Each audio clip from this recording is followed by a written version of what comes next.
Optometry meeting. Before we get started, I would like to remind board members and senior staff who are not speaking to mute their microphones. If I detect background noise during the meeting as a result of unmuted microphones, I will interject with a brief friendly reminder or simply mute the microphones. To facilitate public comment, we will be utilizing the WebEx question and answer feature. When the board president reaches a point in the agenda at which public comment is appropriate, public comment will be requested. At the board's direction, I will turn on and announce the opening of the question and answer feature. Members of the public can indicate they would like to make a comment by clicking on the icon with a question mark within a square located at the bottom center of the WebEx screen. We will post instructions for your reference each time the Q&A feature is opened. If any attendees utilize a profane name, they will not be called upon to prevent members of the public from being subjected to profane language. While you are free to express criticism or negative views, for the sake of the members of the public participating on the call, please do not use profane language when making public comments to the board. Board President, I would like to turn the meeting over to you. Thank you, Madam Moderator. Let's move to item 1, call to order and roll call and establishment of quorum.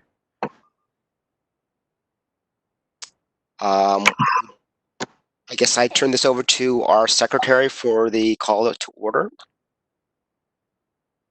Yes, we'll go ahead and take that roll call. Ms. Michelin, are you present? Oh, I'm here, present.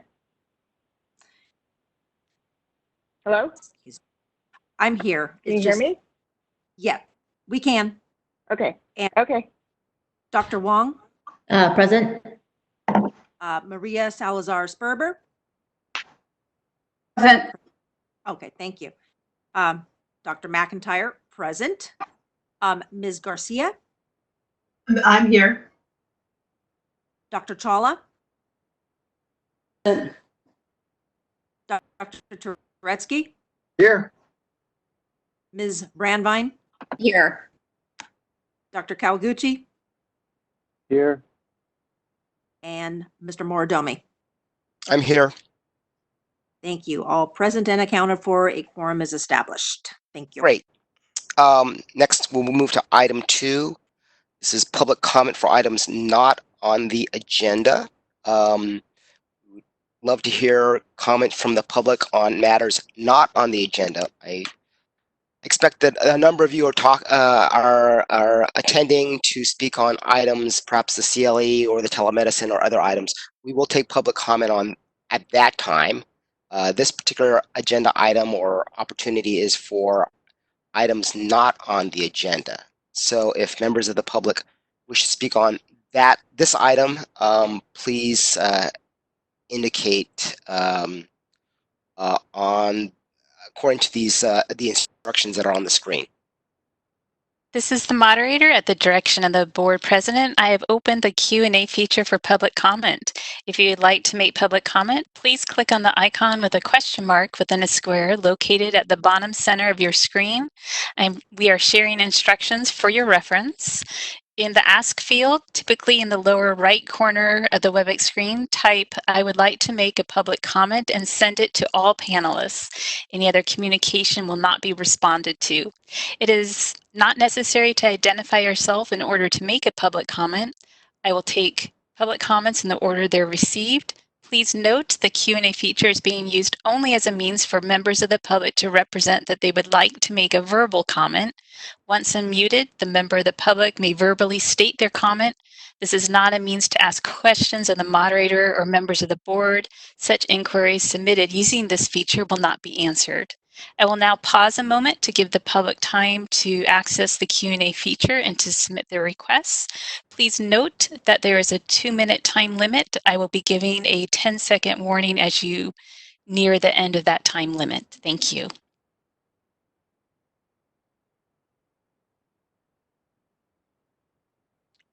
So, Madam Moderator, are there any members of the public that wish to make a comment at this time? There are not. Would you like me to close the Q&A panel? Going once, twice, three times. This is the optometry presenter. I'm seeing 3 comments in the comment field right now. It looks like 2 of them are from the same person. I don't know if maybe they accidentally sent it to me instead Okay. of the moderator. I can send you the name so that you can unmute those individuals. All right. Thank you, co-moderator. I do see I do see a Mazar, and I'm going to mispronounce the name, so forgive me, please. So Mazar Harifar, I see that you would like to make a public comment. I'm going to unmute you. Please note that you will have a 2-minute time limit, and I will give you a 10-second warning. You have now been unmuted. Good morning. Thank you, panel and board members. I'm a practicing optometrist, former faculty at UC School of Optometry, and a chief of optometry at a Kaiser Permanente location. There has been a lot of concerns and questions because of cancellation of conference CEs due to pandemic closures. What is the number of maximum hours of webinar CE that the board is going to accept for this renewal period, as well as online CE? Thank you for your time. Thank you. So that will be the topic of item 9. So we can answer the question. Your question will probably be answered during the discussion of item 9. Do we have any other public comment? Yes, we do. And let me go to the next public comment.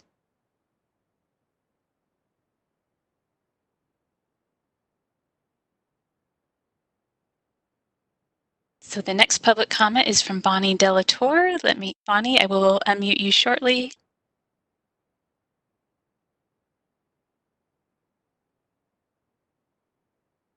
Bonnie, you have been unmuted. Hello, thank you for taking my comments. I just wanted to make sure in item 9, will we be able to discuss glaucoma certification also with the webinar format?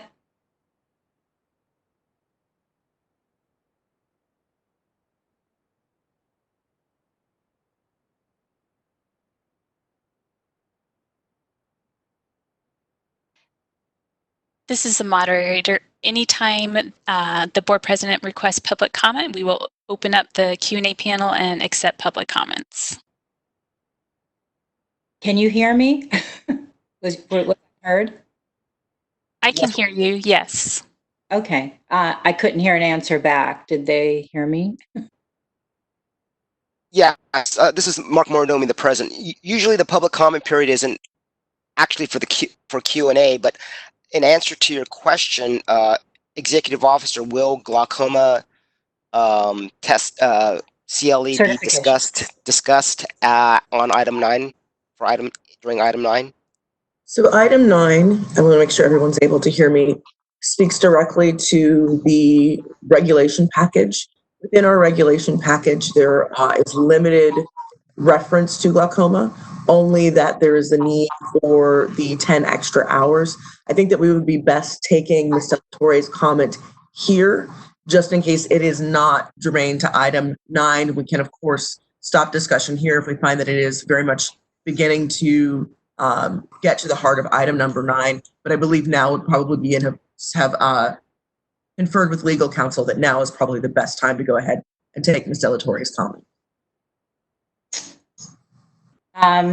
I'll start speaking now. On behalf of Southern California College of Optometry, we're requesting the board to discuss the following: the glaucoma grand round certification course to be conducted as a live patient interactive webinar for the protection of the live patient, practitioner, and all attendees for August of 2020 at SCCO. Our SCCO glaucoma certification program with 20 attendees was canceled for April and was canceled due to COVID-19 pandemic and campus closures. Many new SCCO faculty members and new California ODs come from other states and are not able to treat glaucoma without this certification course. Many institutions will not hire an OD in California without this certification course. We are requesting that the certification class be permitted to be taken in a live interactive format with live patients. The SECO faculty that created the original live patient glaucoma grand rounds course in 2011 has also designed the format for this virtual course. The virtual 1 hour with each patient and their practitioner while the attendees view remotely. The virtual format will reallocate time from previous large group presentations and moving between small group patient sessions to more efficient interaction with the presenter and the patient. Additionally, the course will increase the practical decision-making queries made to the attending practitioners. From a social distancing perspective, it will also limit the patient's time spent in the clinic and eliminates the multiple groups viewing in the clinic exam room, thereby mitigating exposure risk. The number of credit hours will remain the same, 16 hours as the original live format. The live interactive course will not be a passive lecture, but instead an interactive video-based conference where participants will be required while complying with all the CDC's COVID-19 pandemic restrictions. So we're asking the board if they could put this either on a future item or to be discussed with the continuing education so that our faculty and outside ODs can take this course. Thank you. Thank you for that informative comment. May wish to listen to the discussion of item 9. It may answer some of your questions. Any more public comment, Madam Moderator? Yes, we do. We have one more. And hold on while I grab their name so I can unmute their mic.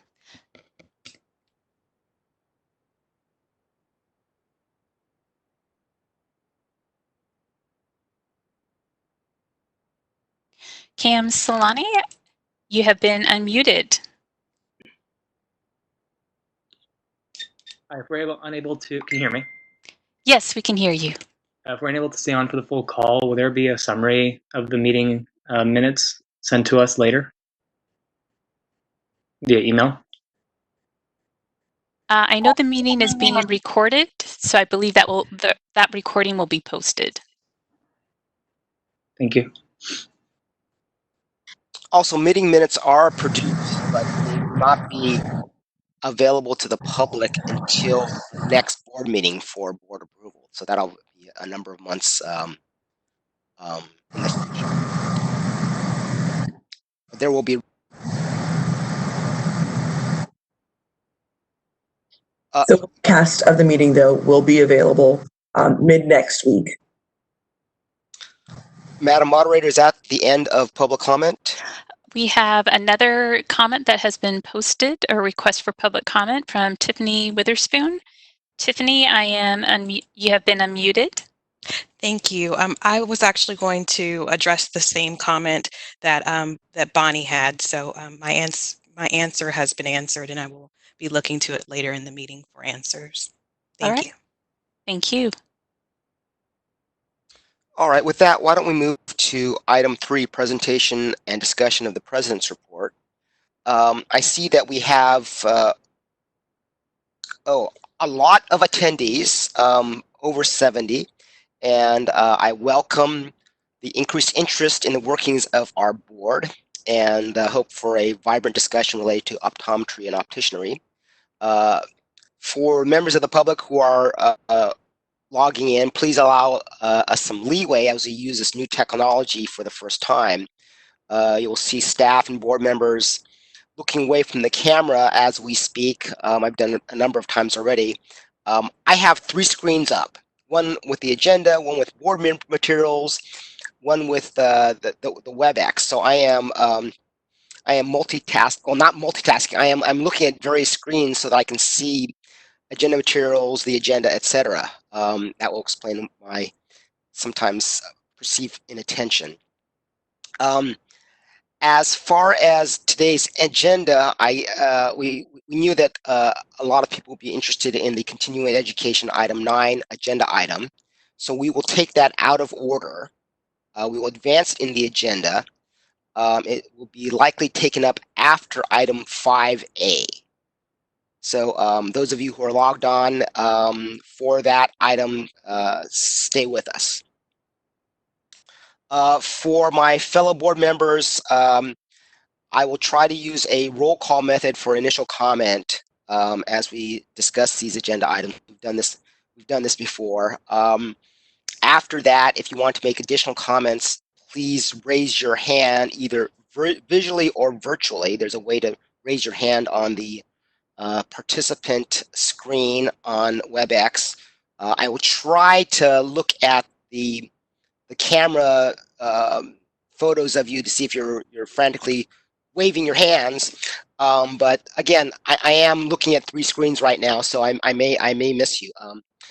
The executive officer will be looking at the various methods as well, and will alert me to those of you who wish to speak.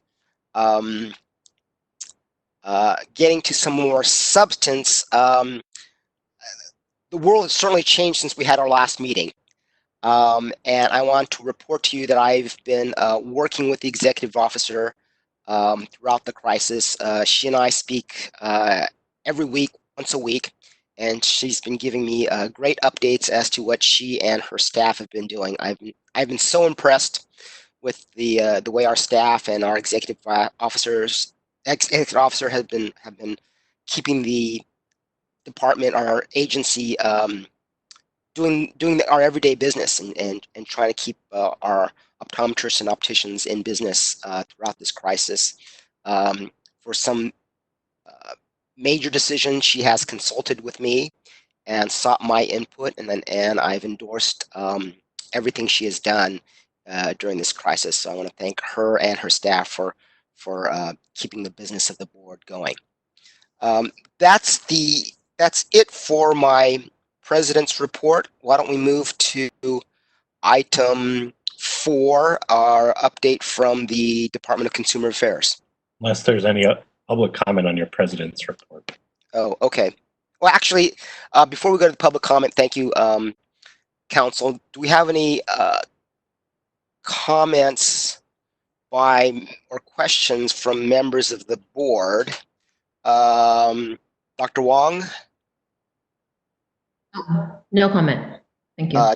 Dr. Turetsky? No comment. Member Sperber? No comment. Member Michelin? No comment. Member Garcia? No comment. Dr. Chawla? No comment. Member Brandvine? No comment. Dr. McIntyre? No comment. Dr. Kawaguchi? Yes, I just wanted to add that during this pandemic, the optometry community at large, as well as the optician community at large, has utilized a lot of different communication formats so that we can prioritize not just protecting our patients, our staff, and ourselves, but also make sure that we can service those that have urgent needs. And so I just wanted to make a comment and throw out a kudos out there to my fellow optometrists as well as the opticians of the communications that's been initiated during this period of time. Great, thank you. Madam Moderator, can we receive public comment now? Sure. This is the moderator, and at the direction of the board president, I've opened up the question and answer feature for public comment. If you'd like to make a public comment, please click on the icon with a question mark within a square located at the bottom center of your screen, and we are sharing instructions for your reference.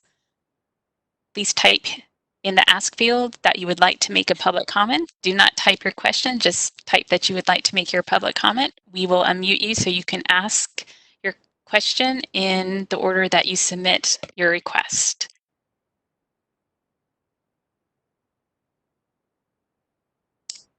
Do we have any public comment? We do.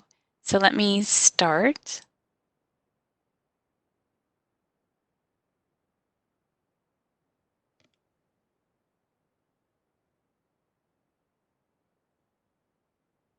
Tiffany, I have unmuted you. It looks like you would like to make a public comment. I'm sorry, no, I think that was from earlier. Okay, all right, thank you. Right. All right, so in that case, we do not have any requests for public comment at this time. All right, let's move on to the next item.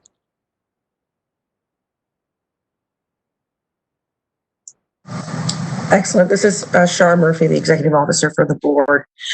Within your materials, board members, and the materials that have been posted online, we have a written comment from the Department of Consumer Affairs.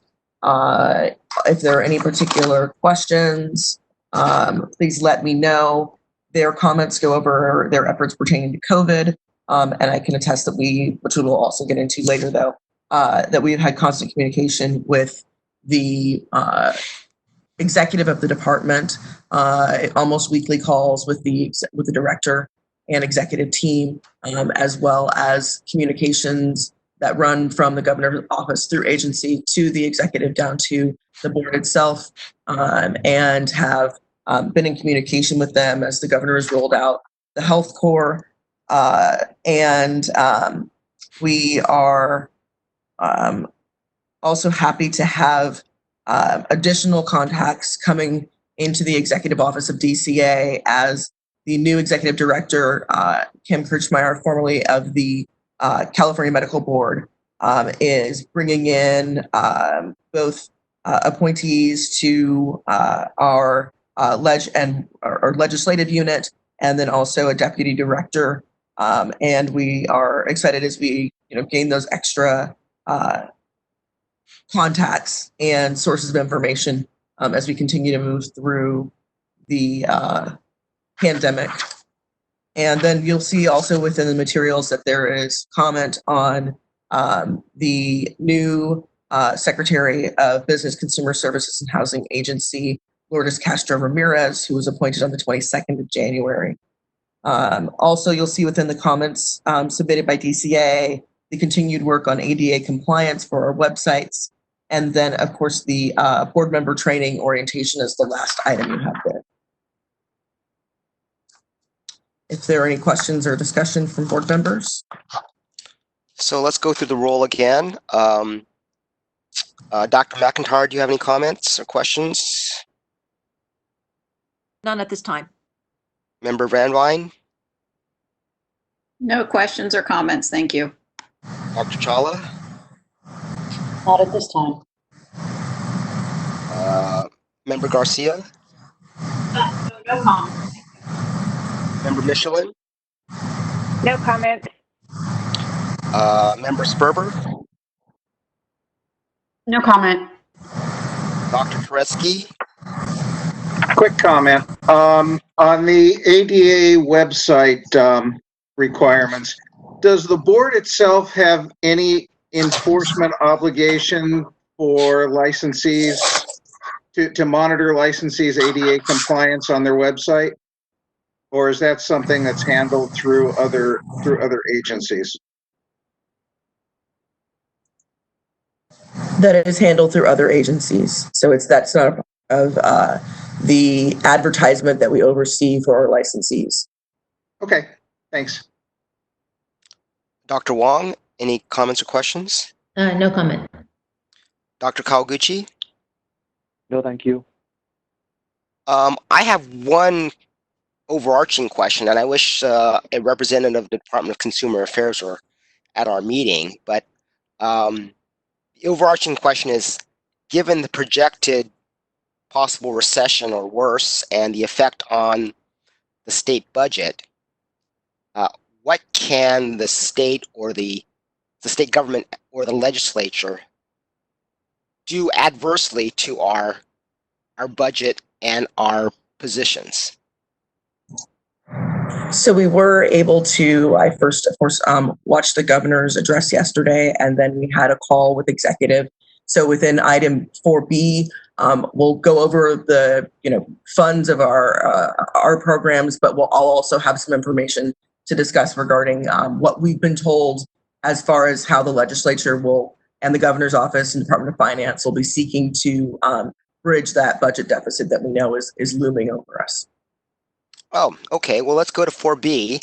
Unless council, you want us, should we take public comment on 4A, or can we get public comment at the end of the entire, the totality of item 4?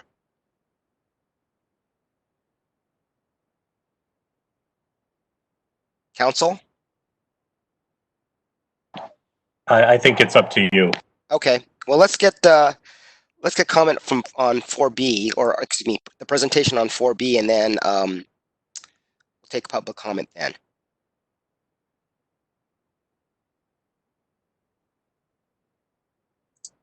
Excellent. Again, this is Shar Murphy, the Executive Officer for the board. Within your materials, you will see both our fund conditions and profit and loss statements for optometry and opticianry. As you know from our last presentation, there's been quite a lot of attention paid to our bottom line, our spending authority, and the necessary expenditures for the administration of the board. We've worked very closely, continue to work very closely with the budget unit, and you'll see within those P&L statements for both opticianry and optometry that we are expected to finish the fiscal year with a slight reversion in each fund.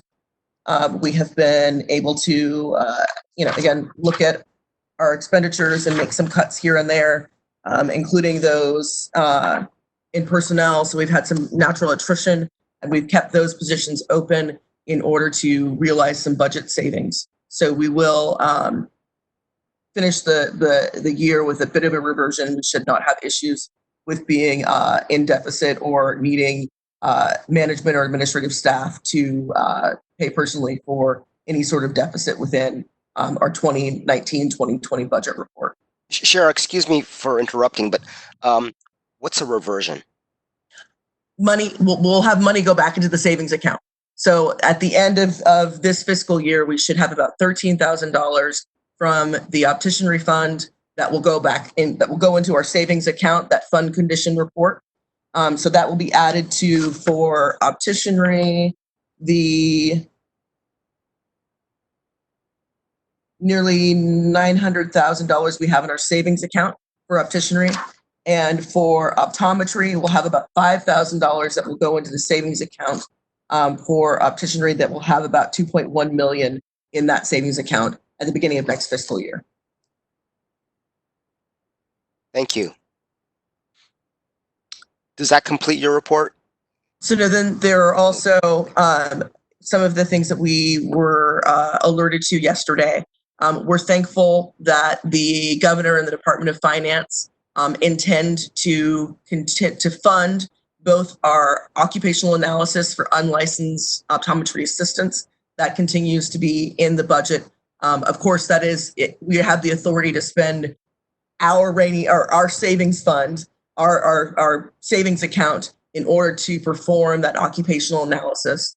So we want to remind everyone that we are self-funded as the board. All of our administration is dependent upon the licensing fees that are brought into the board by our licensees of both optometry and opticianry. So those savings accounts, this are where we will pull money from in order to do this one-time project of an occupational analysis of unlicensed assistants of optometrists. We're also happy to hear that our budget augmentation, so we will be allowed to spend more on our rent beginning the 2020-2021 fiscal year. In reality, it actually brings our allocation up to exactly level with what our below market rate is at this time. We were able to affect some reduction in rent at the end of last year, 2019. And so our authority spend has now been leveled to that rate. So we're very excited that we've got this kind of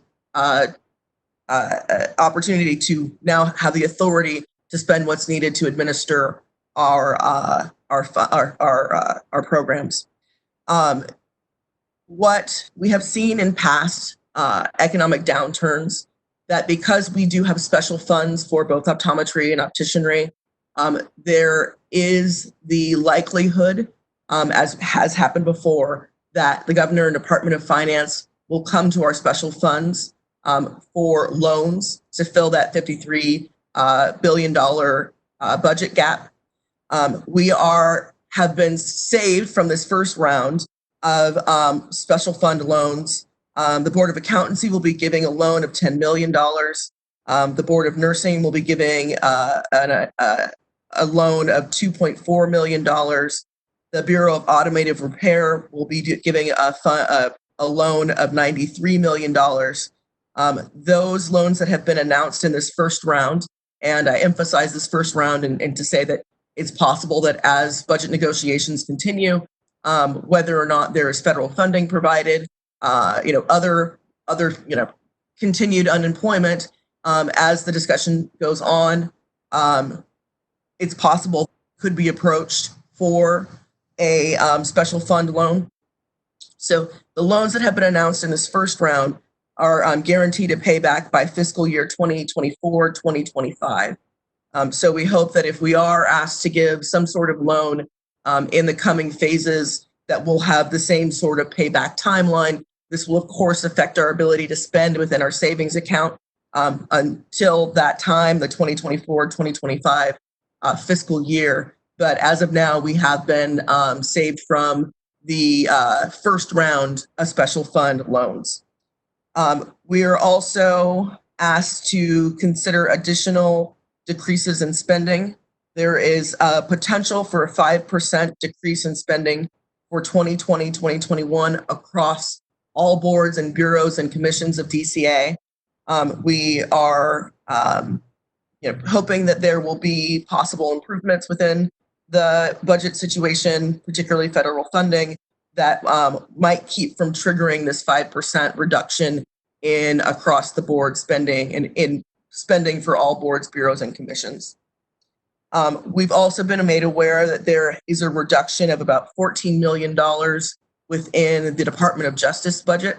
And so we will keep an eye on how those budget reductions might impact the service that we receive from the Department of Justice and the Deputy Attorney Generals that we work with in order to prosecute our enforcement cases. So that is the information we were given as of yesterday. Please let me know if the board has additional questions, either on the financial documents for our funds or on the questions or the information that came from DCA yesterday. I should actually also one very important point that I think we're all hearing about in public media is that there has been an expressed willingness by SEIU 1000, who represents our rank and file employees, to implement a 10% salary reduction in the next fiscal year. That is still in negotiations. We are directing our rank and file employees to speak with their union representatives. Those negotiations, I said, are ongoing. We're not sure how that will be implemented, if that's a furlough day or a 10% reduction. That is still being negotiated. And so we have instructed our employees to speak with their union representatives so they'll know the current issues that are being discussed in their representation. And we'll, of course, offer any additional information that we get, but that will likely also play out in the press before our next board meeting. So with that, I open up to any questions from the board members. Dr. Chawla, do you have any questions? No, I'm fine, thank you. Member Michelin?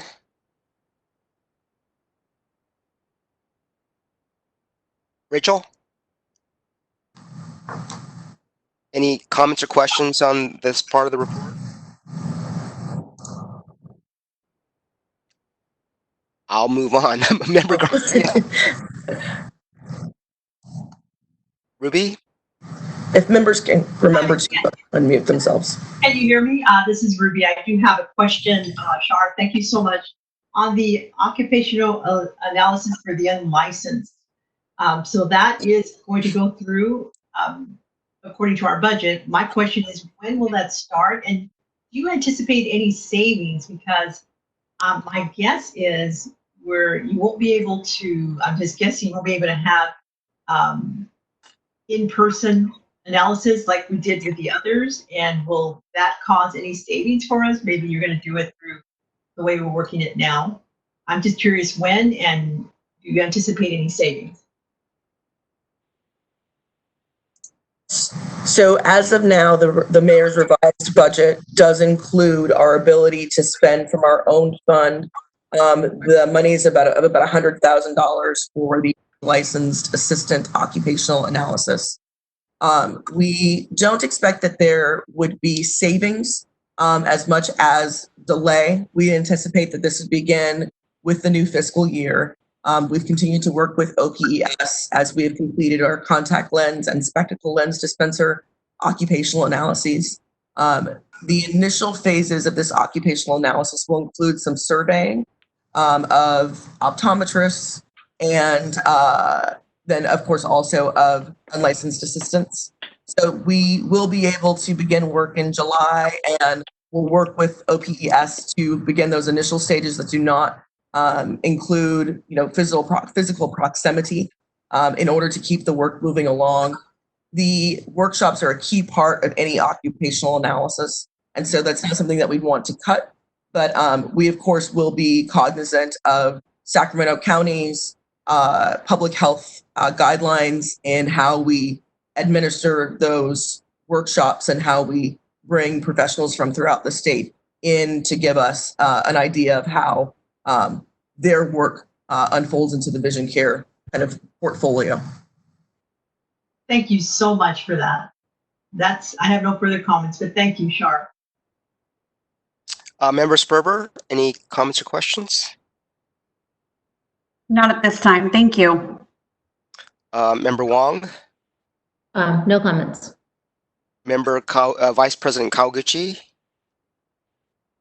Yeah, I want to take a moment to thank our Executive Officer, Shara, as well as our Assistant Executive Officer, Cherie, for working with the Budget Office, sometimes asking tough questions to get to the root of issues to help us understand how to get our budget back on track. It's been a work in progress, as I think the three of us know, and I appreciate the work and the diligence that they've had on that. In addition, I just wanted to remind the board members, even though this is a tough format for us to meet in, that this also is saving us towards our bottom line. And so that will also be an assistance as we approach the end of the year. Thank you. Member Tereski? Yes, quick question for the executive officer.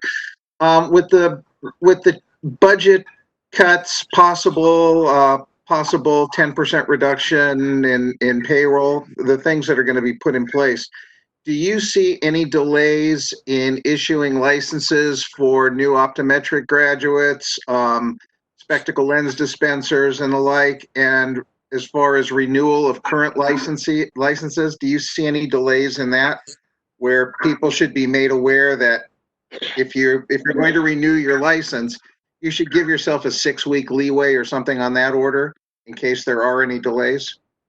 So we will hear from our licensing team later in the agenda. We are, as I've said, in order to balance out our spending authority and the administrative costs of the board, the real world administrative costs of the board, we have kept several of our positions open during this time. So we are currently working without a second position in the opticianry program. And due to other staffing issues, we've had to move around Natalia to help with the in slot you'll hear of our graduating optometrists, their need to do examination requests. So we are working to keep stable those existing timelines for processing. During this peak time, it is generally that 10 to 12 week wait for those new graduates, and about a 4 to 6 week wait for our opticianry licensees. We are working with a skeleton staff in order to try to maintain those timelines. As we hear more about how the 10% reduction in salaries work out, and as we hear more about whether or not there will be this 5% reduction in spending. We do foresee that there will be, greater tensions, and that those timelines will expand, without having the details quite yet of how this is going to work out. I hate to say,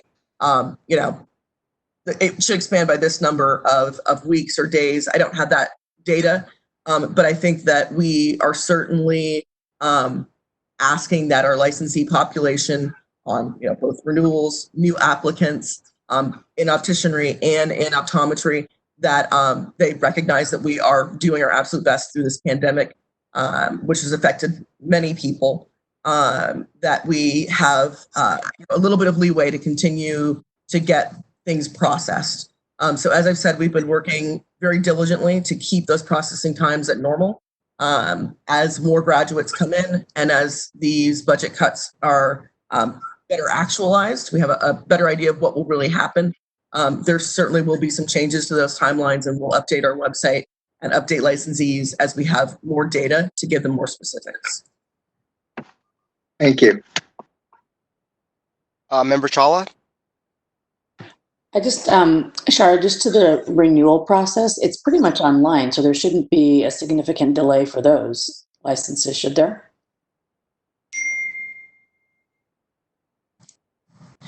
There should not. There is some need for staff intervention on those procedures, but it is simply, it's not so much that timeline is increasing. It's that the staff resource we have to complete that timeline, although minimal within the procedure for license renewal, is also working on new licensures and those applications for initial examination, as well as the inquiries that are coming in both by phone and by email. So we shouldn't see a huge change to the renewal process. You're right, because that is an online attestation. We have seen, though, that as we've been considering the regulations that guide our CE, that there has been some reluctance by licensees to attest to having completed their CE, because we know that so many of those in-person close proximity opportunities were canceled, and that lots of licensees depend upon those opportunities to get to their full requirement. So we've seen a sort of a little bit of a lag in renewals, I think, in that, and then the small bit of staff intervention that does occur in the renewal process. We have, the staff resource we have for that has been diverted to other parts of the licensing process in order to address public inquiries to the pandemic, and then also our needs for greater staffing in other parts of the licensing program. Member Brandwein, do you have any questions or comments? Just a comment on teleconferencing, and to your point, President Morodomi, how that does help our budget. I'd like us to think about if there are additional meetings through the year that we might be able to conserve our dollars so that we may be able to use them for board business or board hiring, that we do so. With time, we'll all get the hang of this. And just to comment, I apologize, President Morodomi, thank you. Just to comment that we are, as we discussed our budget last year, we discussed some of those opportunities and how we could cut some costs in using teleconferencing and using Southern California and Northern California hubs in order to reduce the costs of travel. And it's been interesting through the pandemic that now there is a greater embrace of use of technologies or those sorts of location hubs in order to save costs. And so we are certainly finding that there is a greater endorsement from the executive office and agency that we look at using technology and those other cost saving measures to still keep up our board schedule and our committee schedules. So it's good that folks are thinking about the things that we were thinking about last year, and we're getting some endorsement for that. Member Michelin? I just want to say I had no comment. I just had a little technical glitch with my phone earlier, talking about technology and WebEx meetings. Thanks. Just as a side comment, yes, the web conferencing is convenient. Unfortunately, when things get back to normal, the Bagley-Keene Act rules become in full force, and I think they require members of the public to have access to each of the conference locations. So that's a bit of a difficulty and something that perhaps the legislature should consider. Why don't If I may, President Mordomi, if I may, I think that endorsement of those technologies and that sort of hubs, I think that there will be some pressure upon agency and the governor's office to allow those measures to stay in place so that we can continue to social distance as folks feel comfortable and also to get some cost savings. So I think we might see some movement to keep some of those executive orders in place. Thank you. Why don't we move on to public comment on this item 4? Madam Moderator. Thank you. I will open up the Q&A panel. One moment. All right, I have opened up the Q&A panel. If you would like to make a public comment, please click on the square with a question mark in the lower bottom center of your screen and type "I would like to make a public comment" in the box and submit it to all panelists.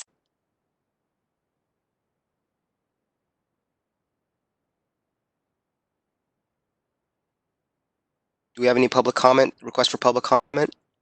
We do not. Would you like me to close the panel? Yes. All right, I will do that. Ever so quickly, President Mordomi, I wanted to make sure that Ms. Garcia had an opportunity to make comment. I think she'd raised a hand either via the raise the hand feature or by video. So just wanted to make sure that she had that opportunity. Yes, I did have a comment, and I appreciate the cost savings we're talking about with technology. And as we're having the discussion, also just to keep in mind that there are technical challenges sometimes with our modern technology, and that's something to consider. It's something we battle, but there are solutions to that. That when we are thinking about that, what is the backup plan if something should go wrong? And that's probably the bigger picture that we ought to consider. Thank you, Member Garcia. Just as a reminder to all the board members, once you raise your hand, you need to unclick your raised hand in order to lower it. So, all right, then we had no public comment on that item, so why don't we move to item 5. Now, doing a time check, I see we're at 11 o'clock, so we're right on time in terms of our prediction of going to the COVID-19 and the CLE report. Do we have any requests from the board members for a short break at 11, or do we want to move forward? All right, let's move forward. If you disappear from my screen to run to the bathroom or get a cup of coffee, I'll understand. We will be able to maintain a quorum, but let's go to item 5A, and then that will lead us into item 9. Shara? Thank you, Mr. President.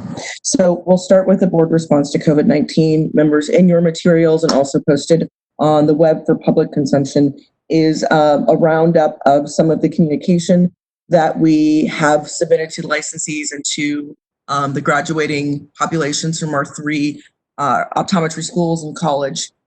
We have really approached this wanting to make sure that we maintain the health and safety of our staff.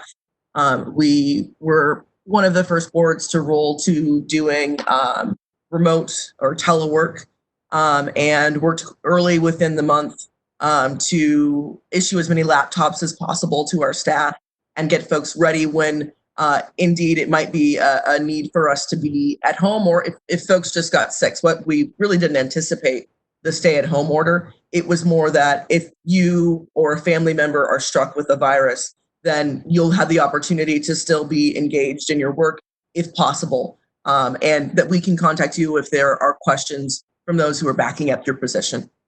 So we were closed. The office was officially closed to the public on March 17th. And we continue to have check-ins using Zoom and other teleconferencing methods to maintain connection between staff. We also instituted a staggered schedule so that each staff member was given a 4-hour period in the office each week. You were alone in the office. We had one person in the AM. They were instructed to clean common areas like the copier and doorknobs and mail areas. Then we had an hour break in between, and then someone would come in the afternoon. They, of course, were also instructed to do sanitization of the common areas before leaving. That has worked well for us and has enabled staff to do some of the things that require our larger, shared equipment, but still maintain social distance and really prioritize their health and the health and safety of their families. We have several staff members who have children. We have several staff members who are in high-risk areas for coronavirus. And so we have been really thoughtful to make sure that we can still protect consumers, continue our enforcement work, still respond to the communications and the submissions of licensees and applicants, and continue the flow of information and the questions that have come in as the pandemic has changed very much the way in which not just our CE, but other things, continue to work within the world. We have also worked very closely with our college and schools. So I have had, until probably the last 2 to 3 weeks, weekly conversations with our deans to understand what size graduating population we have coming through. There are about 237 graduates from our California schools who intend to practice in California. So we have worked very diligently to make sure that we can give them information on the national board exams. Those are expected to begin rescheduling in next week. The current date that they've released is the 18th of May. That has been pushed. There were times that they'd hoped that they'd be able to open the 1st of May and then later in the last week of May. So we'll continue to see how that works. And then also reminding everyone, of course, that part 3 of the national exams can only be taken in South Carolina. And so that is dependent upon travel for our, newly or soon to be graduated optometrists in order to take that. There are some folks who have availed themselves of previous testing dates. So we won't see all of the 237 impacted as far as having completed part 3 of the national examination or National Board of Examiners in Optometry test. But we have continued to speak with NBEO, and as they move through their schedule for reopening, they are looking at ways to increase the numbers of tests and the times that tests would not have been allowed normally. And they are expecting that there should still be a release of scores around graduation time for those folks who have actually completed part 3 already, and then continued release of scores at the end of July and at the end of September. So that portion of the requirements for licensure, we've continued to stay in communication with the national board to understand that. Additionally, of course, we require that licensees or applicants take the California Law and Regulations exam. We were very appreciative of the governor's office inclusion of our licensees on those who are essential workers. That gave us the opportunity to request an exemption so that our examination continued to be given during the pandemic. There was a brief time when it was not. We went back up online April 23rd and have continued to offer 12 testing sites or test at 12 testing sites throughout the state so that our soon-to-be graduates are able to take that law exam and complete that portion of the licensure requirements. We've also been very glad to receive from the Department of Justice daily updates of those locations that are providing live scan services. We've posted those to our website. We were actually the first board of the 37 boards, bureaus, and commissions to release that information. We also began emailing it to our dean so that it could get directly to our potential grads and those who are in need most of taking that California Law and Regulations exam. So we have tried to make sure that students are able to avail themselves of the requirements that are taking place within state, and that there will be opportunities for licensure for a majority of our licensing a majority of our potential graduates. When they do graduate and graduation is confirmed, will receive their transcripts from the schools and college. We will receive NBO scores if the test has been taken. And then they do their part, hopefully in these next few months, to complete the fingerprint background check through live scan and to complete their California Law and Regulations exam. So we're working very hard to try to maintain the typical licensing process and timelines for our new graduates. We've also shifted staff resources, as I mentioned earlier. We've shifted both an AGPA position and an MST position into licensing so that we're able to better address the incoming examination requests and then also the certification of transcripts once they arrive, and then also test scores. So we're trying our hardest to make sure that this really crunch time doesn't impact the ability of these licensees to address what we know will be some of the backlog that's occurred in routine eye examinations throughout the pandemic, and then also to provide some relief to those existing licensees as they begin to address, as the state begins to open up and they begin to address those backlogs as well. You'll also see within this report a list of the communications that we have sent out. Those link to the communications themselves, pardon me, so that you're able to see the sort of messaging that we've been using and our continued effort to make sure that potential graduates have access to those licensing requirements. You'll see that we also are considering next steps as the state opens and the governor moves us into phase 2, working with our staff to ensure safety and well-being of their families, but also allowing for more staggered scheduling, making sure that we have appropriate sanitation products in the office, doing traffic control so that there's limited interaction between staff as they move around the office. So we're looking at how we can, get back to work, but also respect the needs of our families and their staff as, they choose what is appropriate for them in social distancing, physical distancing, and of course, return to work and return to school, how that impacts their families. Let me just look through here very quickly to make sure that there aren't any other particular points that I wanted to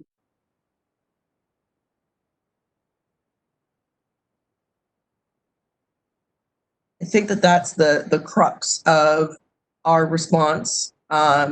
We, of course, one of the communications listed at the end of this memo was the access to license requirements, but also acceptability of live, interactive, online continuing education coursework. We, of course, saw a good deal of public inquiry as we saw the cancellation of those large CE events. We worked with council and reviewed our previous documents and processes and procedures, and really came down to that the only place within our regulations that an electronic medium is referenced is in regard to self-study. So these new platforms of Zoom and WebEx and RingCentral that allow this sort of interactive does not fit the definition of self-study. And so we have communicated to licensees and hope to today, using our board meeting as well, continue to communicate to them that the offerings made by our colleges or by our schools and our college, by ARBO and COPE, that those offerings using interactive participatory platforms are not limited to the 20 hours of alternative methods of completion of continuing education.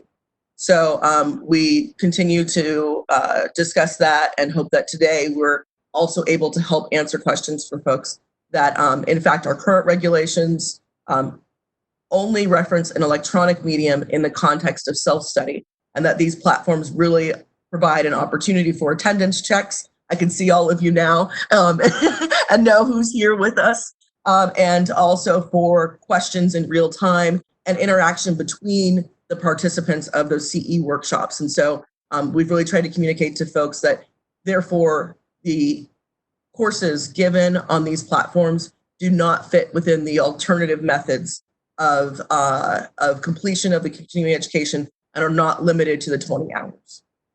And of course, we've seen a lot of communication on that and have continued to try to use all mediums to answer the questions of our licensees and our continuing education providers as well. We are working with a few providers who go through the accreditation process through the board directly. So those courses that are brought to our practice and education committee for consideration. We have had some submissions for folks who had sessions planned. Those have always all been live participatory. And so we have some folks who had sessions planned who have come back to us and said, is there possibility for us to submit a supplement so that you can understand how we are ensuring live participatory interaction and attendance checks so that we might move forward on that Zoom panel. We have heard of those who we have heard of that there are folks who want to be able to do that. It is my understanding as of now that we have not actually received those supplements, but when we do, we will disperse them to the Practice and Education Committee so that we are able to get their input on the ability for those courses to move forward on these interactive platforms. I think that concludes my comments. So I want to open it up to comments by the board. If we can, I'd like to leave the CE discussion for the next item. So if the board can talk about the other, or have questions or comments about the other items in 5A that Shara just covered, I'd appreciate it. And then we'll have a fuller discussion of the CE right afterwards. So I'm going to go through the board members as I see you on my screen here. And the first person I see in my upper left-hand corner is Member Brandvine. No comment on the topics that were discussed. We'll reserve my comments for the continuing education portion. Dr. Turetsky? Shara, do we have sufficient law questions to carry us through for the next year, since it's going to be impossible to get subject matter experts to develop new questions?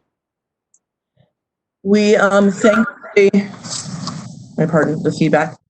We thankfully were able to complete our subject matter expert workshops prior to the end of February, and so do have a bank of questions to continue. To make you aware, though, we do not currently have a budget line item to fund examination development. So that is one of the budget change proposals we intend to submit for the 2021-2022 fiscal year. And so that, of course, may be in danger if we indeed are asked for a special fund loan. But we have been able to, both budgetarily and with the use of workshops, provide our testing bank through the end of the year. We are very much dependent, though, upon the acceptance of that BCP to continue our test development, as we do not have a line item that does that at all. Okay. Dr. Kawaguchi? No questions or comments. Dr. Wong?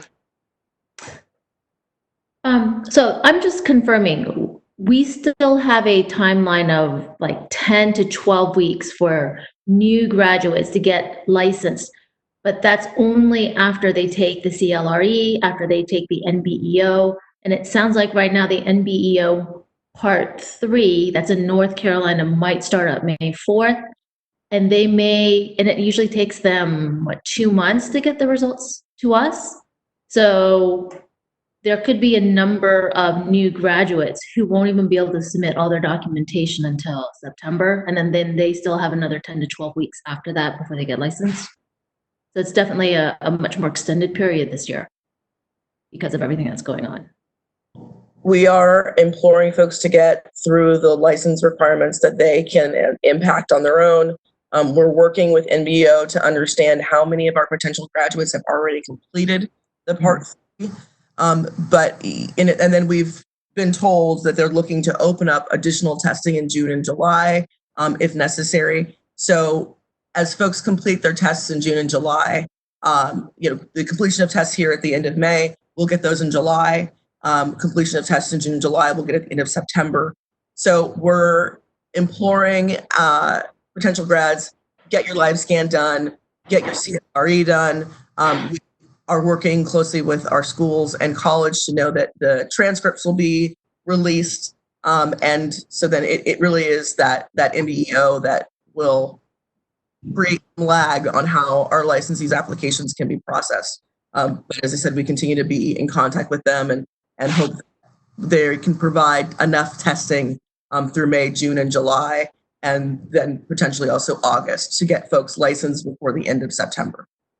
Yeah, I just know that I've been getting some emails from students saying that they're getting last minute cancellations for their CLRE because the sites all of a sudden decide to close. So it's unfortunate for these new grads that they can't even take the CLRE because they think they're going to be able to take it, and then they get a notification a couple of days in advance saying that they can't, and then they have to reschedule. So it looks like most people, if they have to reschedule right now, can't even take it till the end of May. Thank you for that information, Dr. Wong. I appreciate that with your access to our potential grads. I really would implore you to have those folks submit, let us know. We have the ability to stay on individual cases and to also then bring micro data that, you say that we've got 12 testing sites, but those scheduled tests are being rescheduled, and to really look into how we can bring the number of those down. So when you do have those conversations with students, please direct them to the board so that we can make inquiries on their behalf. So do you want them to email you or email Cherie or Arsha? Who would be best for them to contact at the board? If they email optometry licensing at ca.ca.gov, optometry licensing, no underscores or dots, at dca.ca.gov. We have daily monitors in that email account, and it is the account that helps us to best pull in the information we need in order to talk with PSI or to look at data on NBO or to check in with the Department of Justice. So optometry licensing at dca.ca.gov. Great. Thanks, Shara. Member Sperber? Maria?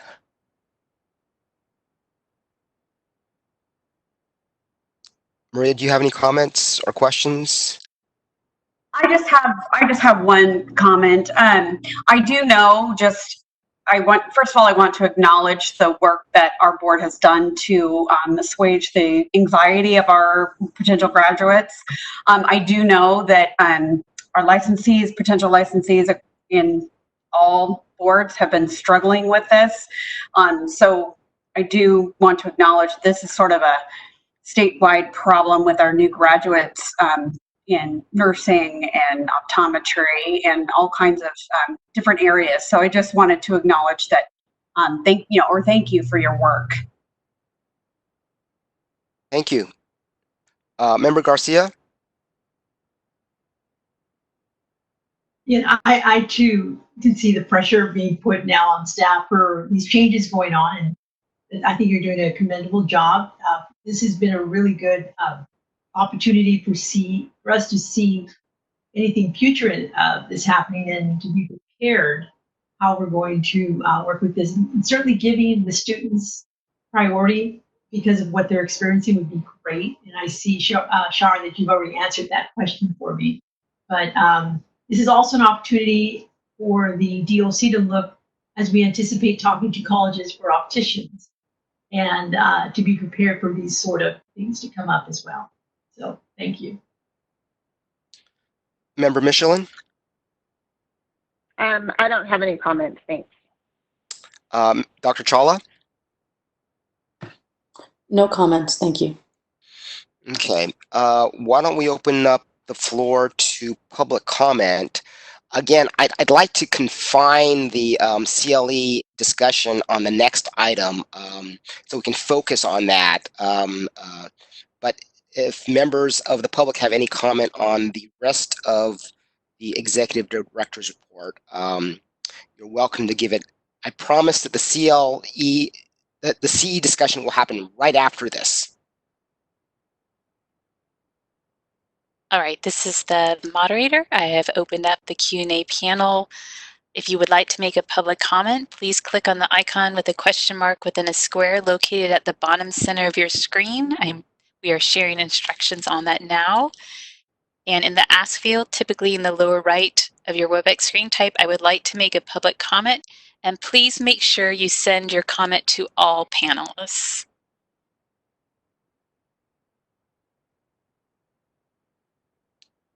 All right, we've got 2 people in the queue now. Give it a little bit more time. Why don't we go ahead and start? All right, so I am going to Anthony Bulin. I am Anthony Bulin. I will let you know when you have been unmuted.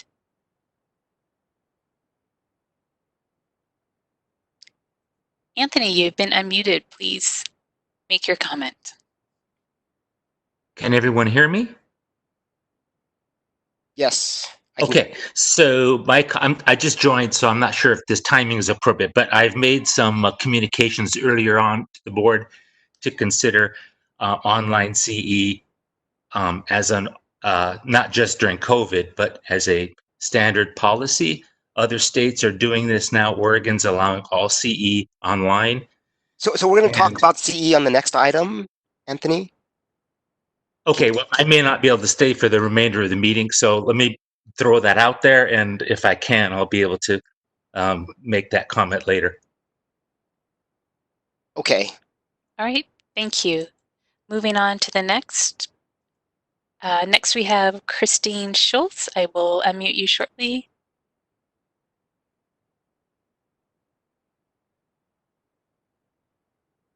All right, Christine, you've been unmuted, and please be mindful of the 2-minute time limit.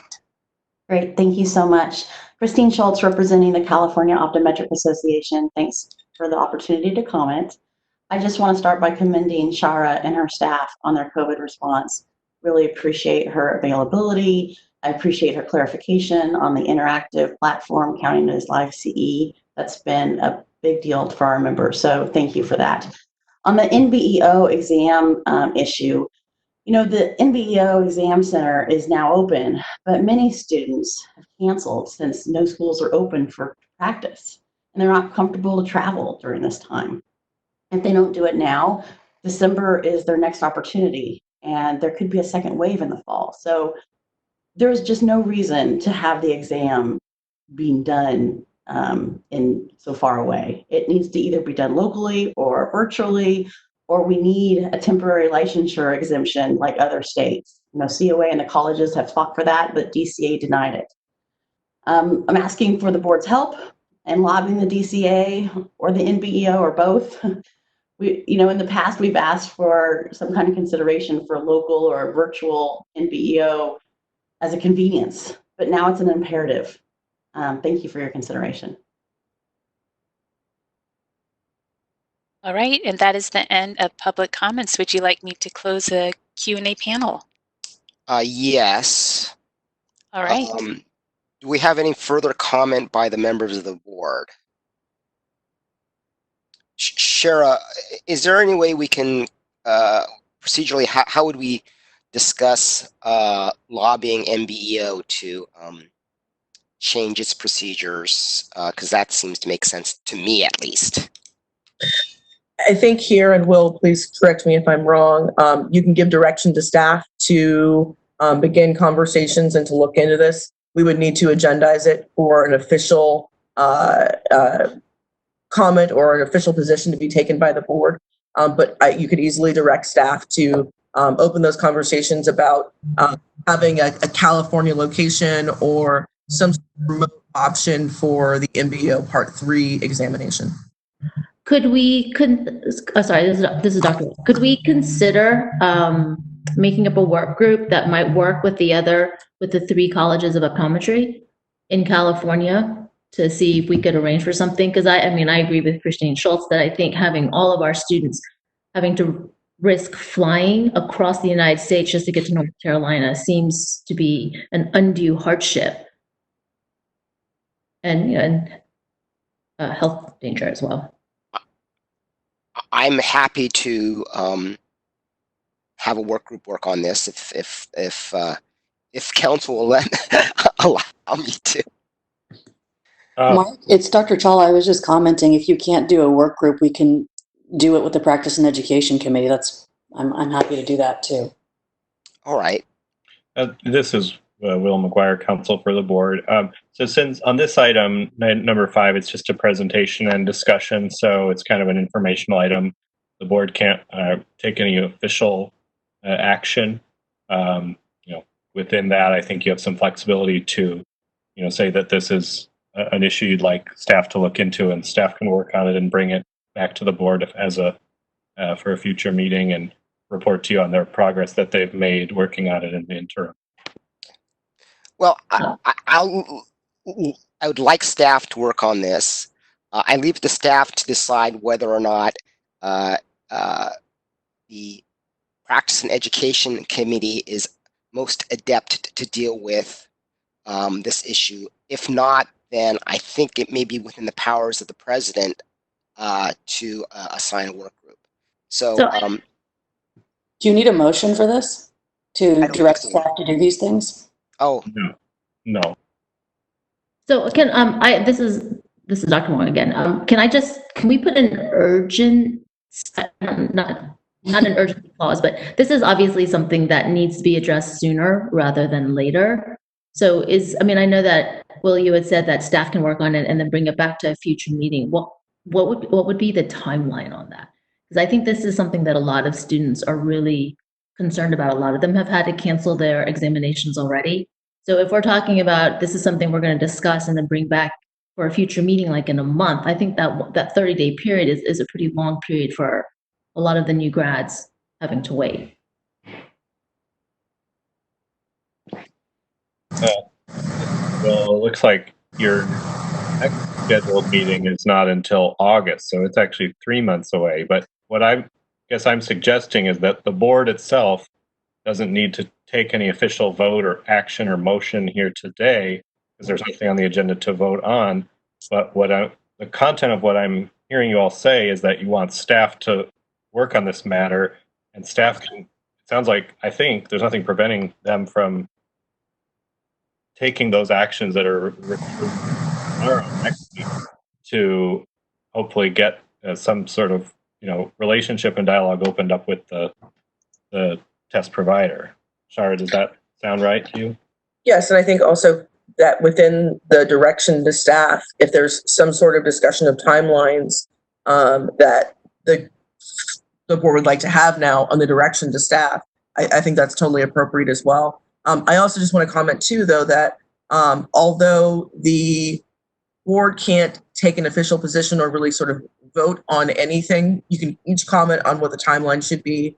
But work groups are created at the pleasure of the president. And so if there is a desire to have a work group of board members included in these discussions over the next 15 to 30 days, then that is within the power of the president, whether on the agenda or not. With the Bagley-Keene, I guess, caveat that it would be 2 board members. Right. So, Dr. Chawla, since you are the chair of the CE committee, I want to defer to you as to whether or not you want to take this into your committee, or like me to assign a work group to it. I mean, I'm fine taking it into the committee. I think Dr. Wong's contribution is valuable since she's at Berkeley herself. So she's a member of the committee now, I think. Did you do that? I think so. Yes. I'm fine then with the committee. I'm perfectly fine if she's there. So okay, and we can discuss the powers of the executive director, executive officer, and the president to lobby MBEO short of a board position. And if a board position is required, we can try to convene a special meeting. But Shara, as executive officer, has some powers.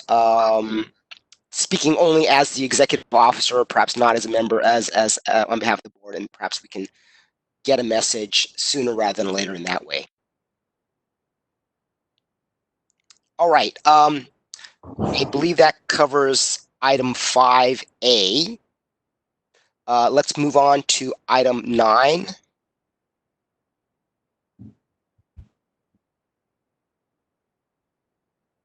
Shara, would you introduce the item, and then I might have a brief comment after you finish, after you give your introduction. Of course, I also want to encourage Mark Johnson to unmute himself at this point as well. That way we are able to jointly present this item.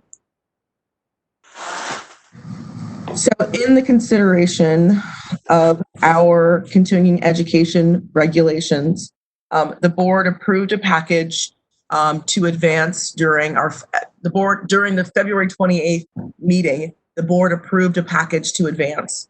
We then brought that package through the beginning portions of approval and comment by DCA Legal. Mark, if you want to just make sure that correctly, we're bringing this back today in part due to those comments, but also in part due to the questions that have arisen around distancing and the availability of CE courses. Within the package that the board approved on February 28th, we actually included the term in person, which does restrict or leaves to interpretation in these COVID times what in person could possibly mean. And so in discussions with both President Morodomi and Vice President Kawaguchi, we wanted to bring this item back to have a discussion around that in particular.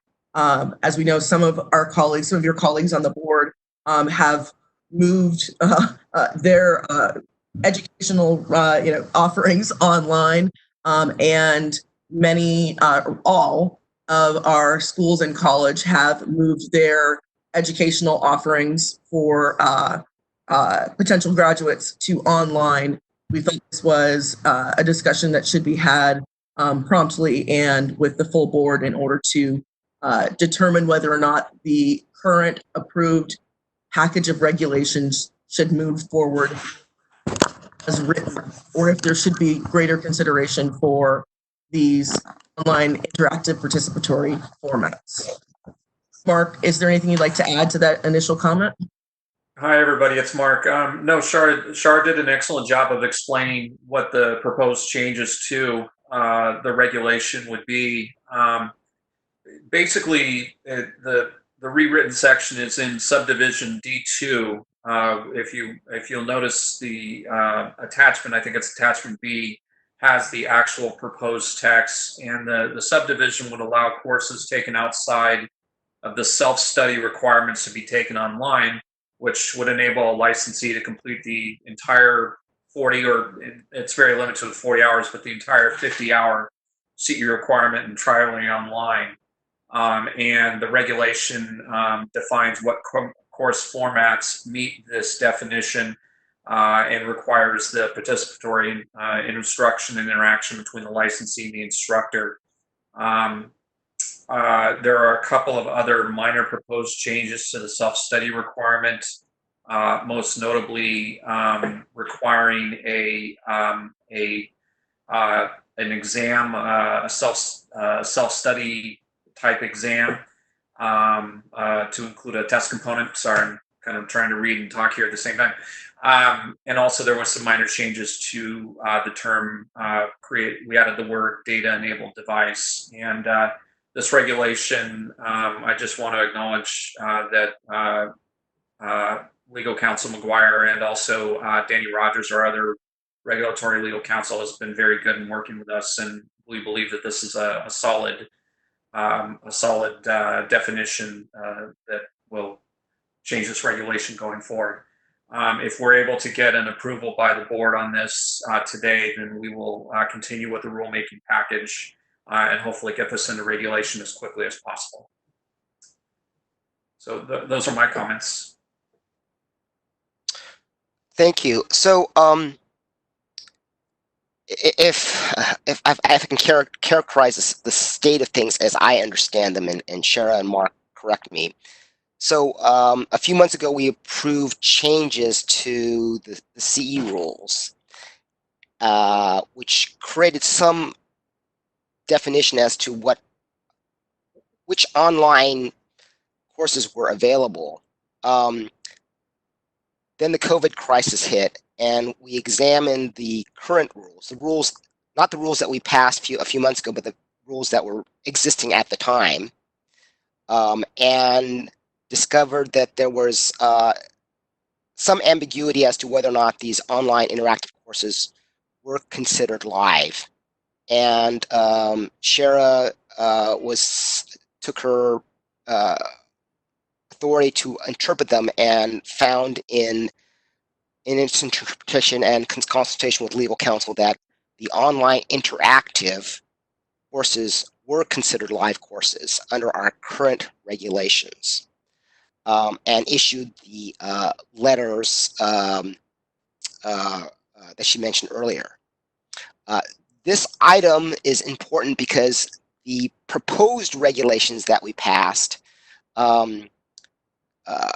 create some uncertainty as to whether online interactive is considered live or not, and therefore staff are bringing back those proposed regulations for clarification, so that, as I understand it, live, online, interactive courses are considered part of the live course requirements and not limited to the self-study. So this might be consistent with what members of the public who have thus far spoken have stated. I want to let members of the public know that that is what the proposal is now. Of course, there might be opposition or discussion or refinement, and that's fine. We're still these proposed regulations have not been adopted by the board, or are being reconsidered by the board and have not been adopted by OAL yet. So with those comments, why don't I open the floor up to comments or questions by the board? Let me start with Dr. Chawla. So Shara talked to me a great deal about this as chair of the Practice and Education Committee, and you know, I wasn't sure because I hadn't done any of the interactive classes, so I did a bunch of them. I tried them from SECO. I've tried them from Western, different online providers. And the quality has been really good. I've actually been pretty impressed with how they're able to use the Zoom platform to make it very similar to a presentation that I would attend. The people are, and I would say that, to be honest with you, I would say the people are more engaged. Just like here, we have a lot more participants online as members of the public. You'll have hundreds and thousands of people participating. They send in robust numbers of questions.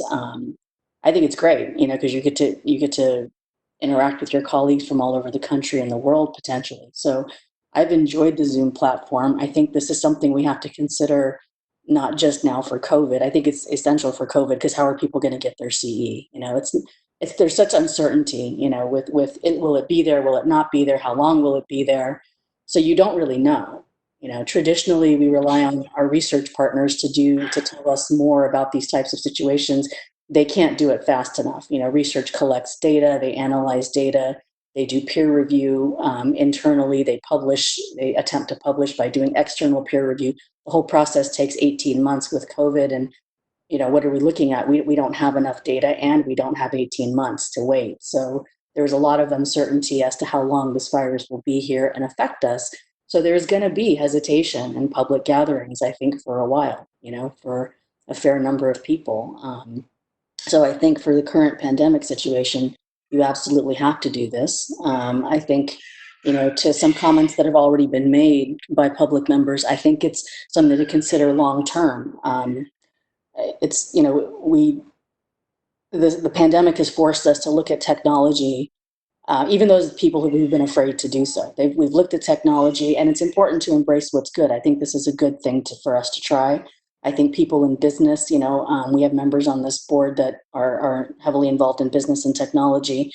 You're already doing it. You've been doing it for years, where you participate in online meetings and platforms and educate each other. So I think this is a good thing for us, not just for right now, but moving forward. And like I said, I've tried at least 4 or 5 of these now, some with even my alma mater, the New England College of Optometry. I loved those. I thought they were really well done. I think they did an excellent job of allowing people to ask questions, allowing the participation with the presenters. Even if the time ran out, the presenters stayed online and answered everybody's questions. So it was a very overwhelmingly positive experience for me. And I was initially reluctant because I didn't know. I hadn't tried it that way. So I think this is good for us and good for our profession moving forward. And I'd like to see what other people have to say about this as well, other board members. Thank you. Dr. McIntyre?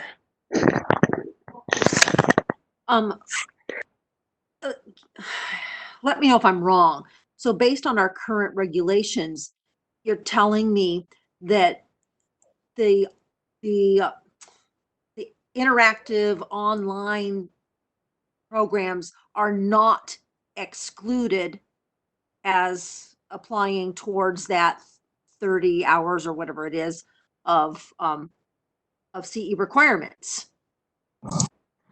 That is correct. They are not limited to the 20 hours of alternative methods of fulfillment. So they can be used for the other 30 hours of general, it's considered the same as, you know, a physically proximate or in-person attendance education course. Okay, so what we're doing here is we're just trying to give further structure to that for the regulations and yeah, we're trying to make it clear, because it isn't, you know, so people have been asking questions. So hence the need. Sorry, it's Dr. Shaligan. Sorry to cut you off, Shar. We asked for clarification for the definition, the legal definitions, and then based on that to provide clarification so people weren't confused. You know, moving forward, be able to. Also, the regulations that we passed a few months ago created uncertainty. The regulations that we passed that have not yet been adopted by OAO have created uncertainty. So those proposed regulations are being brought back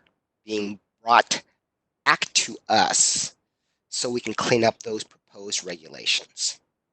This is Dr. Wan. Can I make a comment? So I know that in past meetings when we talked about online CE, there was concerns regarding the ability to monitor attendance, the ability to participate. And with COVID and the use of Zoom and similar platforms, I think a lot of those concerns are no longer concerns, because you can definitely monitor attendance, and the ability to have active participation and interaction is readily available. I mean, I know that Dr. Chal has talked about how she's participated in some of the CEs. Since I'm on faculty at Berkeley, I do it every day, except for today, since I'm at our board meeting. But we have online CE, online lectures that are actively engaging our third and our fourth year students. So we usually have somewhere between 120 and 150 people online with a lecture, and there's a lot of interaction. The lecturers are asking questions to the students all the time, and there's constant feedback. So I think with Zoom and, like I said, Zoom and similar platforms, a lot of our concerns about online CE being really, is it online interactive CE, has now gone out the window. So I mean, I think it's a valid form of live CE. So let me go back to Deborah because she had the floor. Deborah, Sorry. Okay. Did you have any more comments or questions? This is Deborah? all good. Okay. So basically, we're just clarifying to licensees that this is an accepted form of live CE. And I just wanted to reassure the other people, other stakeholders that, you know, with this kind of online interactive CE, I think it's really going to change the way we get educated. I don't see really a downside to it. It's better for the doctors. I think it's better for the patients because the doctors don't have to take time off work. They're more accessible to their patients. They're not taking days off of work to go get this education. One thing that I found being somewhat quarantined, I've been working a little bit, but I've been able to take some of this online CE that's interactive, and the quality is just superb from what I've experienced. And I feel like it's no less interactive for me than if I went to a live CE course. I am more engaged. I'm more comfortable. I'm not traveling. I'm not putting myself in any danger getting to my computer to do my class. So I think it's just good all around. And I think that we should just make it very clear to our licensees that this is an acceptable form. And again, the Practice and Education Committee, of which I'm on, we can kind of review what kind of testing procedures are acceptable. And I guess that would be something we would need to put into the regulations to outline what constitutes that testing procedure or proof that we were there at that. So I think I want to make sure that folks understand that current regulations at this time today allow these platforms to deliver a live participatory attendance checked continuing education course. The packet that the regulatory package that the board approved on February 28th included the phrase in person, which seemed to say that the board no longer supported the use of these live participatory attendance checked platforms for delivery of continuing education. I think that if I want to direct the board's attention to page 108 of your materials.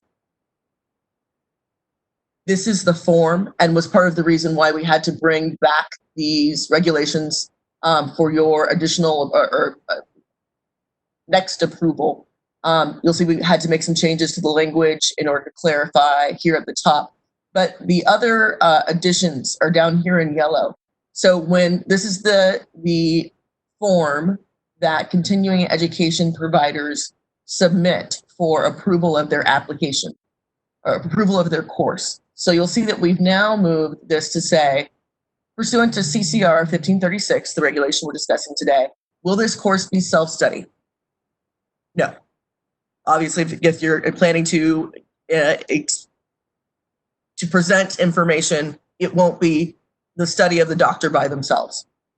If self-study, though we are adding, will a test component be required to determine the licensee's understanding and knowledge of the course?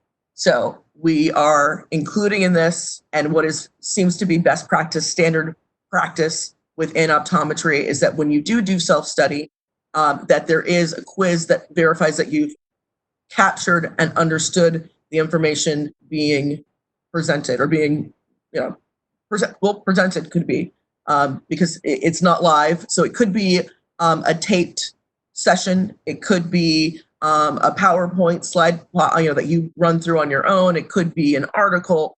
It's not live, participatory, interactive.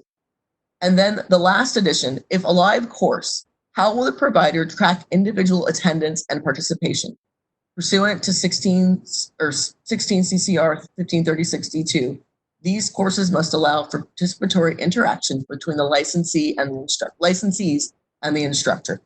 So what we're hoping to do today is to roll back that in-person language that we approved in February that makes it seem that the board does not support the delivery of live participatory attendance checked courses via online platforms like Zoom, RingCentral, or WebEx. Thank you, Shar. That was a better explanation than I tried to provide. All right.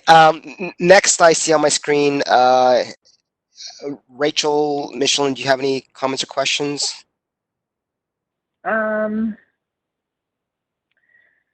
Not really. I mean, I kind of concur with what some of the other folks have said about this. You know, I think we're going to have to think about, you know, ensuring consumer protection, making sure that these CEs are done correctly, while at the same time realizing we're kind of in a new dynamic right now. We don't really know how long we're going to be in the dynamic. And, you know, we have to be cognizant that, you know, we have to offer, I think, different opportunities for folks to get their CE credits that also is in line with their comfort level of what they're willing to do right now. So that's about it. Thank you. Member Garcia? You're on mute. Oh, there you go. I'm now clear. I do like this process. I know we've talked, because I'm part of the education committee as well, and we were already talking about the cost savings, the time savings. I'm just also looking and hoping that these processes would also help for the committee to be able to process and approve these much quicker. And also, Shar, my assumption is that with this application, they're still going to have to submit a presentation, like we see PowerPoint presentations, all of that, correct? I see you nodding yes. Thank you. That is correct. So we'll still be required to submit circum vitaes, PowerPoint presentations, descriptions of material, all of the things that you typically use to evaluate the courses. Those will still be submitted as well. Okay, and good. And then I know you all do a great job, the staff, outlining and separating everything by section. And so hopefully this could be a section of saying these are all the online CEs, would also be helpful if we can have that. But again, I'm hoping that we can process some of these CEs much quicker for approval, which we'll look at when we get into the committee again. And yes, and so the last request on the form to describe how the individual provider will track attendance and participation, they're asked to submit a supplemental attachment. And so that will detail whether this is a physically proximate course or a course offered over a distance learning platform. You still need to tell us how you're going to, are you having folks sign in if it's a physically proximate? Are you checking sign in at are you having them sign out?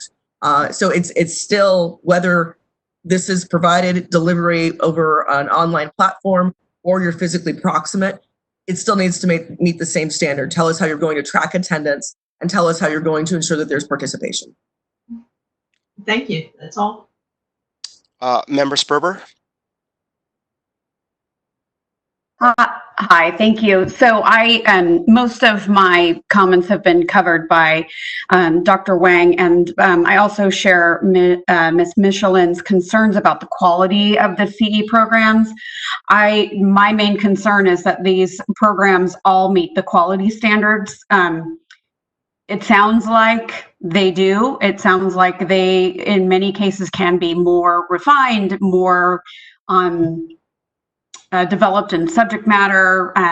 So that's my main concern, that these CE requirements are high quality and offer the same as, say, a live course.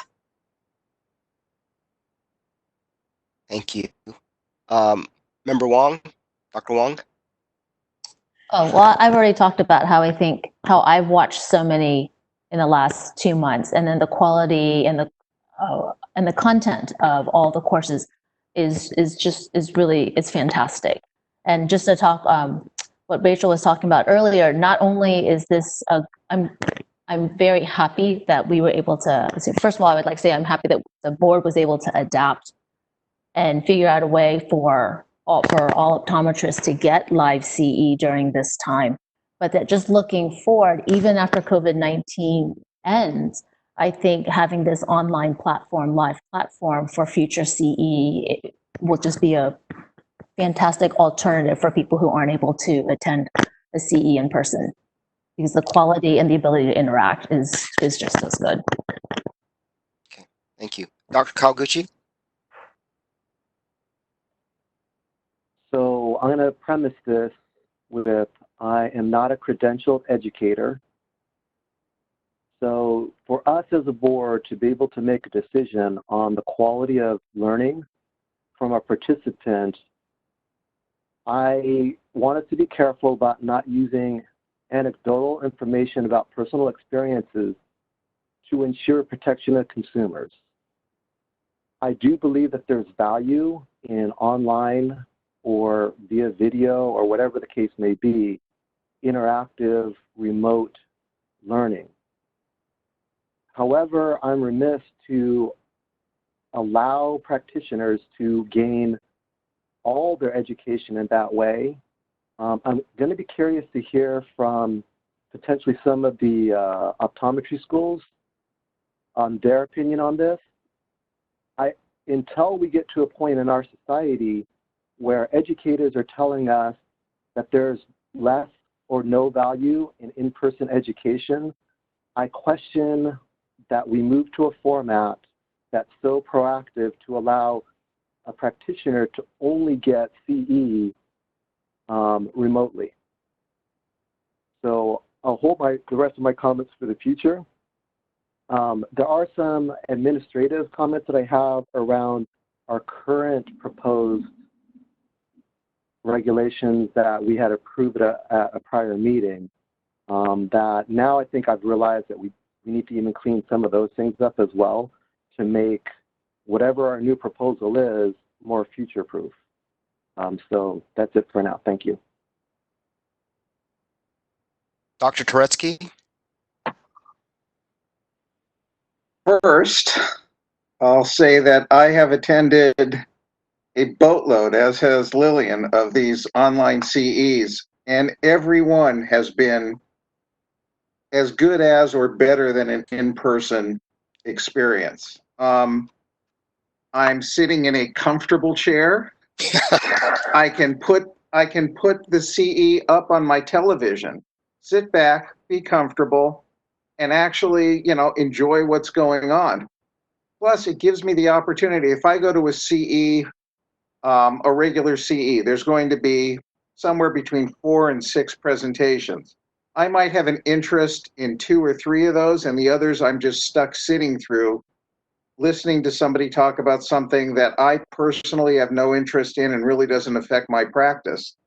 Whereas now I can take CEs which are directly geared towards what my interest is and what my practice needs are.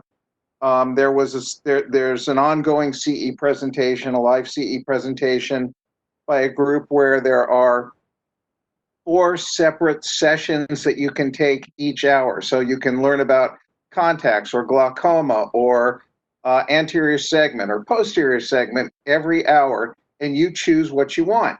And it just makes for a fascinating, enjoyable CE experience. It's far less expensive. There are no rubber chicken lunches that you have to sit through. And this is also making it very easy for a number of local providers. Here in the Bay Area in Northern California, one of the corneal specialists has had 2 sip and learn CEs at 7 o'clock at night. Everybody gets a glass of wine, sits in front of their computer and zooms in, and slides and presentations are given for a 2-hour period. He's getting 60 to 80 people coming in on every one of these from around the state. and you're getting information which is really great in a very comfortable setting. To Glenn's view about, what do the educators say? I don't really care what the educators say. I know what I need to learn and what's best for my practice. And if an educator who probably works for a school that has a financial interest in getting an in-person CE says that this is the way to go, I don't buy it. I think what we're doing right now online is a way to go, especially just looking at the attendees that we have at this meeting, which is online. This is more than we have ever had at any optometry meeting in the last decade. Online is the way to go. And I think 50 units of online CE over a 2-year period is going to benefit the providers as well as the public. Those are my comments. Member Grandvine? I have several comments, so thank you. And in fact, I've bucketed them in 5 separate areas. So first, I'd encourage us to think about COVID as a catalyst and not a destination. We're looking at a more permanent shift moving forward. This is a total disruptor to many industries, and it's disrupting the education industry. It's disrupting the technology industry, businesses of all kinds. And I'm not just speaking to a recession, I'm speaking to how business is being conducted. So think of it more as an enabler, at least I am. Moving people to a, quote, physical location where they're all together is going to become more and more a personal decision. And yes, during COVID in particular, we have other influences here, whether it's local governments, whether it's landlords, whoever it shall be, they're all going to have a part of the decision making, whether someone can literally physically be in the same room with other folks, notwithstanding health regulations and requirements and social distancing, et cetera. So limiting ourselves to just physical in person in a future with all of this disruption is having us take a step back and not a step forward. My second point, and that's 2 points actually blended together, so we'll take that as 2. Let's move to the third point is, and I take this from experience, that tech is listening. And I mean this honestly, that if we put together a requirements document, just industry speak, teams are moving really quickly, whether it is in full transparency in the tech company I work for or tech companies that are other providers of similar kinds of platforms and services. There literally are teams working today by the hundreds and thousands to help the world have a better experience connecting people and connecting people through technology. We recognize that not everyone has the ability to have technology at hand, and companies are working on that as well. Going forward, we are seeing a record number of people engaging with each other. It is something unlike the tenfold upon tenfold. And it's actual data behind this that we are seeing the engagement. So recognizing that people are engaging in a manner such as this, which is considered in person in this day and age, is something for the board to consider. And then I'd also like to state that with the influence that we have as a board, that we should use this and advocate with the university and education providers to develop and update our framework for acceptable coursework and the delivery of it. This is literally about delivery. This is not about the quality of curriculum. The quality of the curriculum itself is still to be reviewed by our education committee. So the quality in delivery is different than the quality of the curriculum itself. And we have the means to ensure that as consumer advocates ourselves, that we need to make sure that the consumer is protected by the actual coursework versus the delivery. And last but not least, and specific to the amendment, I'd like to suggest on page 104 and then throughout that we refer to data enabled, instead refer to it as technology enabled, because data is very specific to a form of content versus the total delivery, and if not data and or technology. I'd like to close with, let's not roll back. Let's go with the future and go with this disruption that's occurring, because we are not going to see the going back. We might see a partial blending of what our past was, but not a complete reversion to the past, giving up all of the strides that technology has made going forward to enable us through a variety of platforms to connect in a live manner and in a way that meets all of the regulations, whether it be attendance records, et cetera. There is an app for that. And with that, I'll close. Thank you, President Mordomi. So let me make one comment, and not on the CE, but I would like to suggest, if it doesn't gum up the works, to include clarification that under self-study that someone who writes a scholarly article would get credit for self-study. Now, I'll just throw that out there. We can decide whether or not we want to do that, and whether it's going to delay this package. I'd like to ask, this is what I'd like to do. I'd like to go and see if board members have any further comment on the CE issue, and then I'd like to open the floor up to the public for their comments. So, Mr. President, members, yes. if I can, Ms. Michelin has raised her hand, followed by Dr. Chawla, followed by Dr. Turetsky. All right, well, why don't we do it in that order?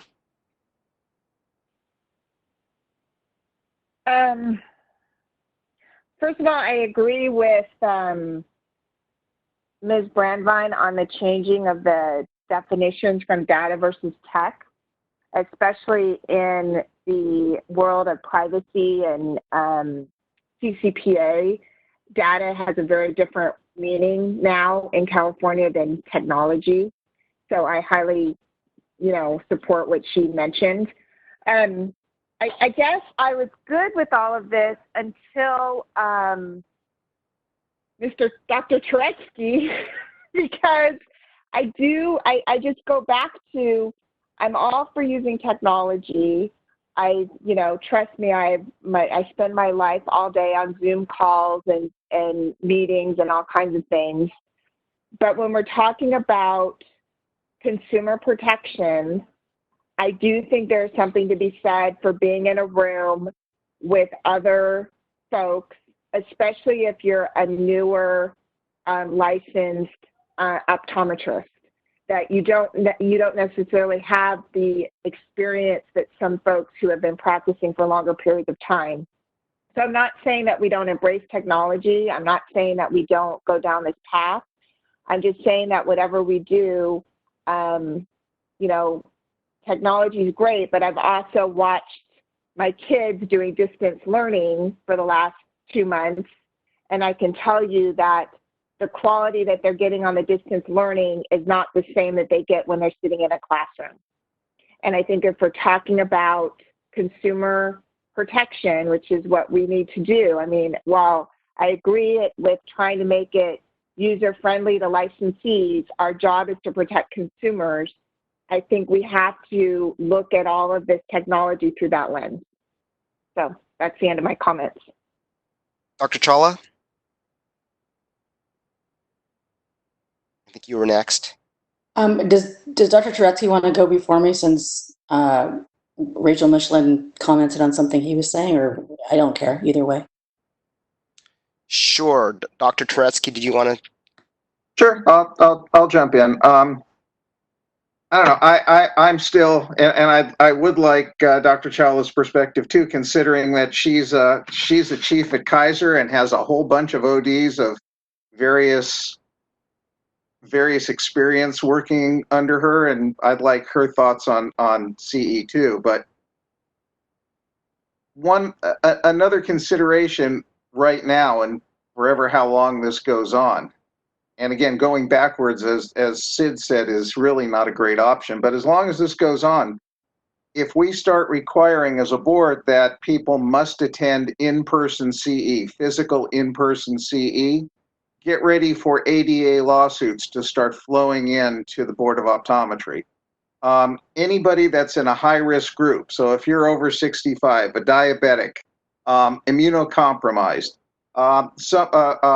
pregnant, any of those things where you're potentially putting yourself or anybody else at risk by being forced. And, you know, if we're doing in person, you are being forced to attend an in-person CE, you can expect that there will be an uproar from a very vocal group of ADA protected individuals. So I think at this point, if we don't make this an acceptable form of CE going forward, get ready to spend a lot of money defending ourselves. You know, I get what you're saying. Dr. Chawla go next, and then I'll come back to you, Can I Rachel. just comment real quick on what he just said, though? It's directly related to his comment. Sure. Can I just say that? So I totally get what you're saying, but number one, you know, we have to separate out, we're in a pandemic now, but I think we all hope that eventually there's going to be a vaccine and we're not going to be in the same situation. So I think you have to separate. I have zero problem at this point doing something like that. But if we're talking long term, I think we have to take that into consideration in consumer protection, number one. And I get on the, trust me, I completely understand the liability and all that, more than you all know. But I will also say this, if someone is that immune compromised that they don't feel comfortable going into, you know, and I don't think you're going to be able to do in-person CEs for a while anyway, then why are they seeing patients? I mean, they shouldn't be seeing patients if they are that, and that liability then may not be on the board, it moves to the practice.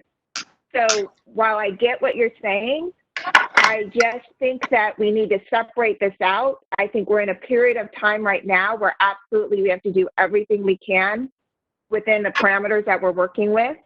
And I'm good with that. But if we're talking long-term and a permanent solution, I think you have to remember that we still have a responsibility to protect consumers.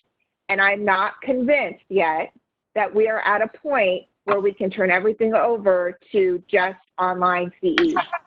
Okay. So I look at it two separate different things. Current, which is a different situation until we find a vaccine, compared to what we do post-COVID-19.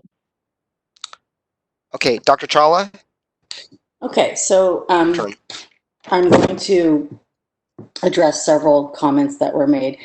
First, I very clearly remember that we're here for consumer protection. I haven't forgotten that. And that you should know that as having chaired the Practice and Education Committee for various times during my tenure on the board, I've always made that a priority, as have the other members of that committee. So we haven't forgotten that. That's one. Two, I will comment that a lot of the education that's out there that is online is COPE approved. We accept COPE as a quality partner, like as a quality educator and administrator of CE. So, and they are. They're by far considered the most esteemed distributor of CE for optometry. So that's one. Number two is that, as mentioned by several of my colleagues, if it's not COPE approved, we have to approve it. So there is still purview from the board. It's not like it's just going to be the wild, wild west where, whoever, whatever. That's not it at all. I like Dr. Turetsky's comment about being able to choose your own CE, because that is true. I've sat through lectures where I wanted to go through, 4 of the 6 hours, and the last 2 just really don't apply to me. So I like that option. It makes it much more applicable to your practice. And quite frankly, you're supposed to be doing that. You're supposed to be like, that's how you take CE, like what applies to my practice. And that is the value, because you educate yourself after you go to optometry school in this medium. So to Sid's comment that technology is listening, I think you take advantage of that, because often, no matter if we're talking about this or other types of technology, we're chasing them. Now they're here, they're at the table, and they want to listen. So we can make it better. We can communicate. We can be leaders rather than followers here to make sure that we are, ensuring quality education, consumer protection. That's there always. So to those members that commented on that, that's not going to go away. That's never been the intent in terms of doing this. And yeah, it's more convenient and all of that, but if you can make it better in every other way, then the convenience for me is kind of the lessening factor. Yes, it's the safety priority right now because of COVID, but for long term, the convenience wasn't the main thing on my mind as part of the PE committee. And I don't want to speak for Dr. Wong or Dr. McIntyre, but having worked with them for several years on that committee, I know that that's not how they think either. We're always hammering away at the quality of the presentations. We question, we probably annoy some of the people who turn those presentations into us for more, we ask for more information, more detail. So I think that we have to remember that we are here to ensure the public, and we will, regardless of the medium. With regard to going in person, I don't think those CE classes are going to go away. I think what's going to happen is that the bigger presentations like COA's Monterey Symposium, the Academy, AOA, all of those things, I think those types of larger presentations where you meet people from all over the country, I think those are going to become the forefront. I think the ones that are offered in person by the universities, because, I didn't go to school in California, but I have many, many friends that went to Berkeley, for example. They love going to the Berkeley symposiums in person because they get to go back to their old campus, their old stomping grounds. They want to mingle with their colleagues for that type of interaction. So I don't see like online CE, whether, regardless of how many you allow, as something that's going to just completely destroy that. I'll still go to Academy, maybe not this year, but I will go to Academy. I think that's a wonderful thing. You get to meet so many people from all over the country. A lot of the presenters that are renowned as educators in our field are there and willing to spend time with you. So I don't think that just because you allow presentations to be online, that's going to be the death of in-person CE. I just think it's going to limit a lot of the, classes that aren't really valuable, that I think are going to get weeded out. The bigger presentations by the better presenters are the ones that are going to stay. So I think that will be something that covers quality. But from our standpoint, we will always look at quality. We accept COPE. I don't feel the need to question them. They've been a quality CE approver for years. So, and then the rest of it will come through our committee. So I think we're okay. I was taking notes as you all were speaking, so let me just see if I covered everything.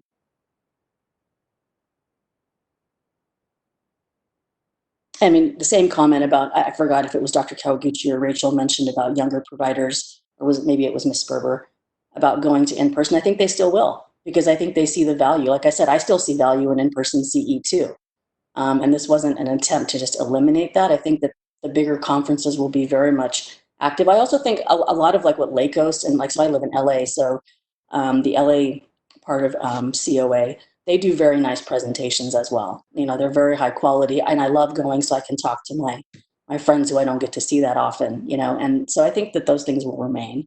And I appreciate also the comments about collaboration that Sid made. This is the time to collaborate with tech, with educators, with everybody to make it the best that we can, and she's absolutely right. I mean, she's someone who's dealt with technology for a very long time in this type of medium, but she's absolutely right that it shouldn't be like, okay, we've been disrupted. We definitely have, but here's a moment to take that disruption and do something good with it. What can come out of it that's good? And I think this is something we can do.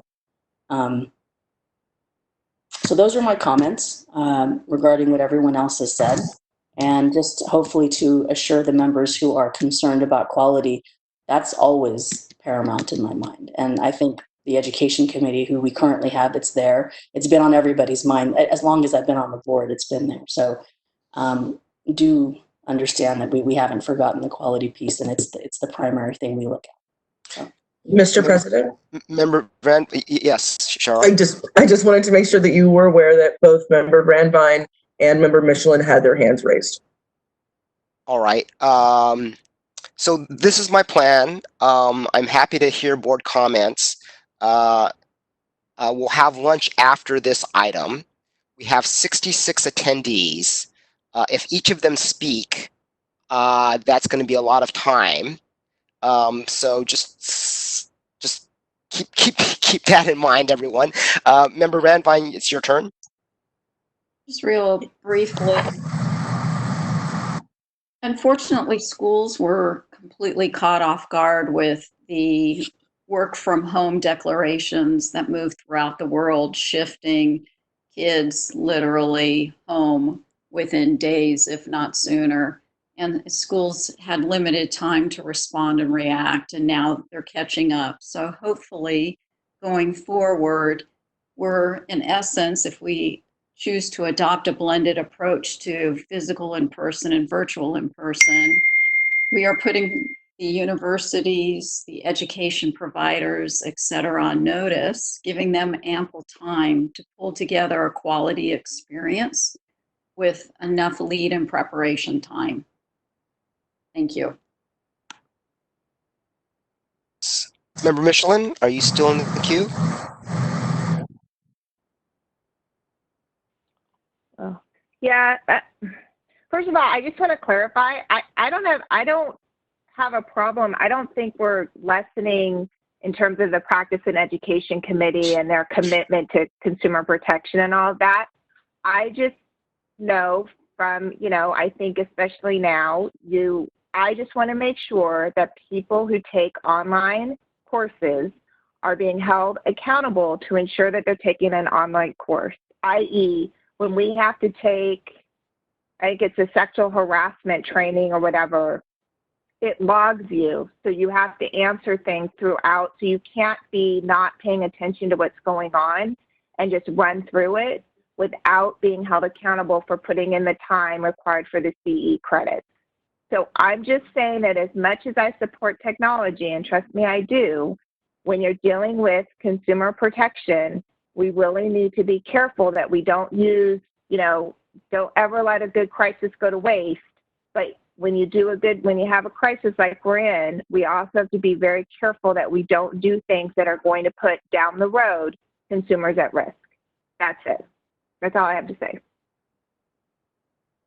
So Dr. Wong? I just wanted to address Rachel's concern. So I don't know about the other online CE providers, live CE providers, but I know that at Berkeley, we do require that everyone logs on with video on.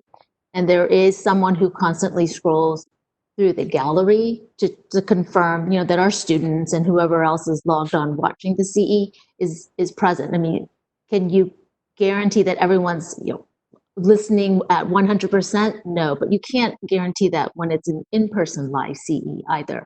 But there are ways to sort of guarantee at least presence on the online CEs, and the easiest way so far for Berkeley, I know, has been just requiring to have everyone log on with video on or cameras on.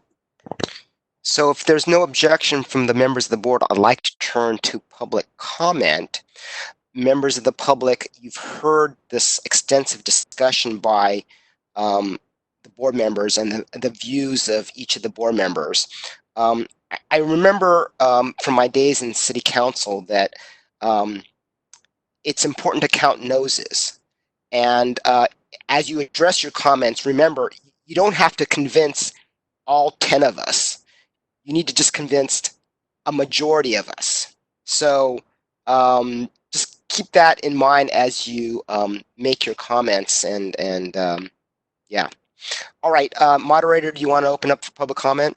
Yes, so this is the moderator. I've opened up the Q&A panel. If you would like to make a public comment, please type, not your question, but I would like to make a comment and send it to all panelists. And I will take your comments in the order that you have submitted your requests. Madam Moderator, can you, once as people are logging, give me a ballpark estimate as to how many people want to comment, because it will affect how much time we can allot to each speaker. Sure. We have, at this moment, we have 5 people that have submitted a request. Great. All right. Then the usual 2 minutes should be adequate. All right. So why don't we start? Okay. So Steve Silverberg is our first person that has requested to make a public comment. Steve, please be in mind you have a 2-minute limit, and I will give you a 10-second warning. Steve, you have been unmuted. Okay, my name is Dr. Steve Silverberg. Can you all hear me? Yes, great. Yes. I'm a licensed optometrist in New Jersey and New York. For full disclosure, I'm one of the program coordinators of, we believe, the largest online convention, CE Wire, so I wanted to get that out there. A couple of comments. First for Dr. Michelin. I'm an active speaker locally, regionally, nationally, and when I attend and I speak at lectures, I do see people not listening on their cell phones, reading the newspaper, and there's no way of assuring that they're getting the information. Secondly, I no longer practice. I do a lot of other things consulting, but I'm still required to have CE. So a comment about not seeing patients because you're over 75 years old is just misrepresented. Now, I have a couple of questions for the board. Thank you very much for taking this up, by the way. I think it's much needed. Number one, you've referenced a Zoom type platform. We get COPE approved for all lectures. There are 3 categories of COPE. There's live interactive, and there's enduring. Live interactive means the speaker is there, and the presentation could be a webinar, which is a PowerPoint presentation, and then they interact via text. And our last seminar or conference had a lot of interaction because we had a lot of people attending it because of the COVID virus. So the board is saying a Zoom type presentation where the speaker has to actually give the lecture live. So I'm confused about that designation. If something is COPE approved as live interactive, which our lectures always have been, now COPE has changed that designation to be live as the state board is assuming now. That does not require a quiz at this point in time. We had quizzes previously, so I want to just the board to clarify those 2 issues, and I'm open to your answers. All right, this is Moderator. I will go on to the next person who would like to make a public comment. That is Christine Schultz, and I will tell you when you have been unmuted. Shara, can you make note of the questions that the public makes, and then we can try to answer them at the end of public comment if possible, or take them and research them. All right. All right, Christine Schultz, you have been unmuted. Remember the 2-minute time limit. Great, thank you. This is Christine Schultz with the California Optometric Association. COA supports online interactive for all 50 hours. And this is against our financial interest, quite frankly. It's the right thing to do. And we just have a couple of clarifying issues that we want to bring up. There's a question about what about the case where there is interactive CE that's recorded and then rebroadcast, but with live Q&A at the end. Does the entire presentation have to be live interactive? So that's one question that came up. And the other issue I want to bring up is that we may want to clarify the COPE approval part. One portion of the CE requirements is a little unclear. So COPE courses on their own are not accepted historically by the State Board of Optometry. To get credit, they have to have both, if the person has to have a certificate of completion and the activity must be approved by COPE. It's a 2-step process. So the course and the event have to be approved. So if you look in the CE regulations under subdivision E3, it probably should read CE courses approved by COPE that have been registered with a COPE accredited activity. That clarification might be necessary. So that is my comment. Thank you. Thank you, Christine.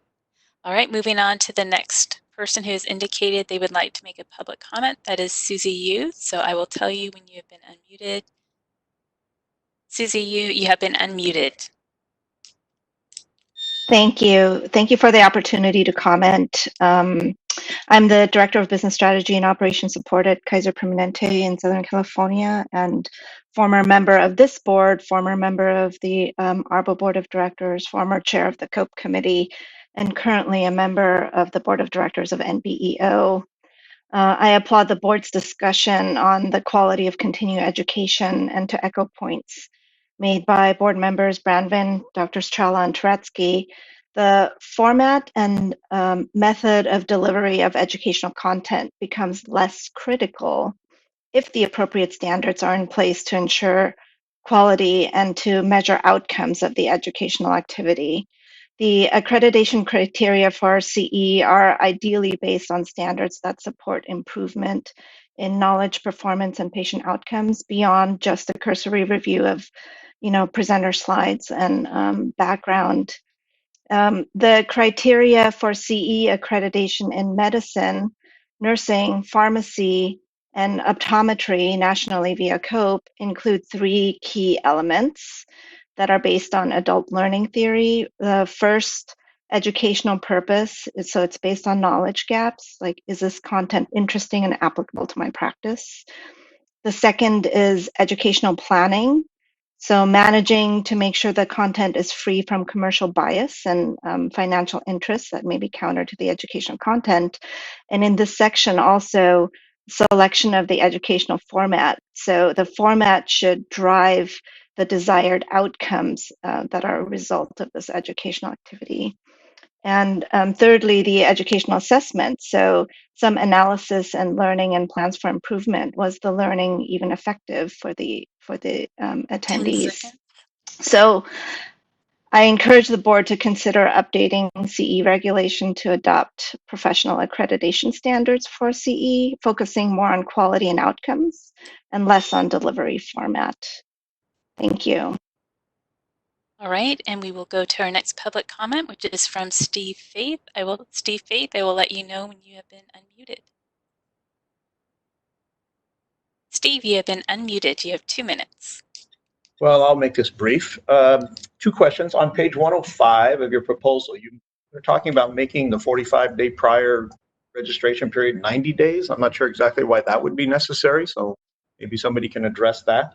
And addressing member Michelin's concerns, we've been involved, our office, I've got 9 doctors, been in practice for a long time, and there's a unique dynamic nature to the interactive. It's a dynamic conversation that happens on these onlines. And I think if member Michelin was able to sit in and see how the dynamic nature and the interaction between the expert presenter as well as the staff who are involved in the process and those members involved, it's much more dynamic than the typical in-person location. So maybe it would be useful for some of the members who haven't experienced it to actually sit in on some of those. Thank you. Thank you. We'll go on to our next person, which is Bonnie Delatorre. Bonnie, I will let you know when you have been unmuted. Bonnie, you have been unmuted. You have 2 minutes. Hi, I want to thank the board for taking this up. It's very much needed, the webinar interactive. I feel like as horrible as COVID is, this is helping us to move forward faster to a more innovative way of giving education. I would hope that we could decide today that we could give all the webinars through 2020 at least, so that people can plan what they want to do in the future. I commented earlier on the glaucoma grand rounds. I know that's a little bit different than what we're talking about now, so I'd like some clarification. SCCO has come up with an innovative way to do this. I believe it's much more interactive than it was done in person just because of the smaller groups. I don't want to go over everything I said earlier unless you want me to, but can we have some clarification on glaucoma grand rounds, please? All right, and we will move on to our next person who would like to make a public comment, which is Tiffany Witherspoon. So Tiffany, I will let you know when you have been unmuted. Tiffany, you've been unmuted. You have 2 minutes. Hi, I'm from Western University, and most of my answers were actually answered, or comments that were made were things that I was going to bring up. What I would like to say is that through Zoom, there is an area where we can see the participation level of the participants, and the logs that they have are very detailed. I can see, everything from when a person may have logged in and logged out multiple times. I can see their attentiveness level, And there are also ways that, submitting the surveys and submitting testing is absolutely is fine.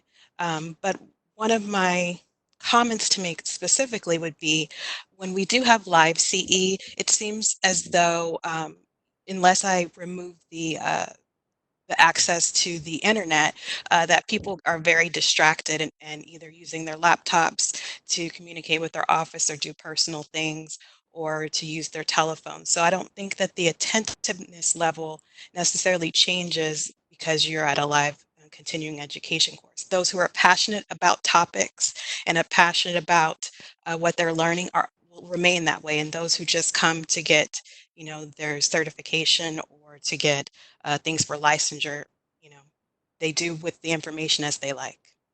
So with moving forward, I think that continuing to allow us to have CE opportunities that are via Zoom or other opportunities through other systems would be a fantastic way moving forward. Thank you. Thank you. And just a reminder, the Q&A panel is not for typing questions. It is for typing that you would like to make a public comment. Our next person will be Julie Tyler. Julie, I will let you know when you have been unmuted. Julie, you have been unmuted. You have 2 minutes. Thank you. I'd like to thank the board for listening to this conversation. I am a relatively new optometrist to the state of California, but I've been practicing for over 22 years. And my question and comments are in particular regarding the extra continuing education that's necessary to get a glaucoma certification and lacrimal certification. I've managed glaucoma for many years in the past, and this, unfortunately, COVID conversation and issues that have arisen is delaying my ability to take care of some of my patients that I would like to because of the issues with the delays in the glaucoma laboratories that have been allowed. So I am hoping that there will be some clarification by the board to allow those optometrists that want to practice to the best level of their abilities to have access to that resource of education and to allow us to enhance our licenses appropriately. So thank you so much for listening, and it's been very interesting. So thank you very much. Thank you, Julie. We will go on to our next public comment, which is from Ann Tasaki. Madam Moderator, how many public speakers do we have? It appears that Ann is our last one, unless someone sneaks one in. Thank you. Yes. Ann, you have been unmuted. You have 2 minutes. Hi, I just wanted to say I'm a member of the Berkeley Continuing Education Committee. I have also been involved with Berkeley's student online learning program. And I think that this Zoom online live capability has been really amazing for our students, as well as for people in our community who have been asking for continuing education to be presented in this online format.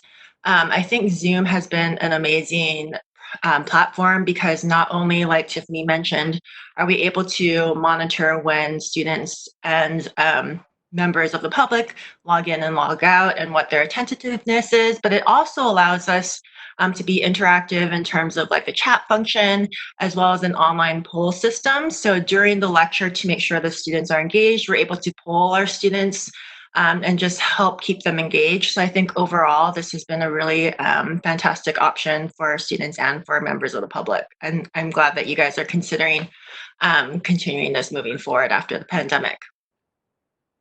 Thank you, Ann.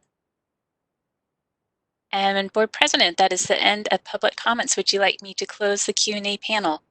Yes, please. All right, I will do that. Thank you, members of the public. Madam Executive Officer, I see a number of questions that if you can address briefly. One on my list is a discussion about COPE approval and whether or not clarification is needed for that.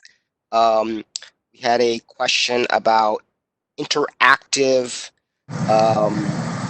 presentations that are recorded and broadcast, and then there's Q&A allowed. Speaking personally, I do not think that would be considered live under our application of these amendments. There was a question about why 90 days on page 105, and then if someone can address the questions about the glaucoma grand rounds, whether you or maybe it's Dr. Chawla. I am not a doctor, so it's almost Greek to me. So to the extent Can you I- can respond or say that you will have staff look at it and respond directly. Excellent. So I think that on the glaucoma ground rounds and Dr. Tyler's questions on glaucoma, I think that what would be best, I think we should move this to PEC for the June 18th meeting. I think that's where we can give it due consideration. We can look into the particulars of the SCCO grand rounds and have a further discussion. So I would like to suggest that the board ask that this be a part of the PEC meeting agenda for June 18th. Then to move to the question of administratively why we've extended it to 90 days. What we found was that with the 45 days, it often would allow providers to submit an application that would then sit an additional 45 days before its ability to be considered at a PEC meeting.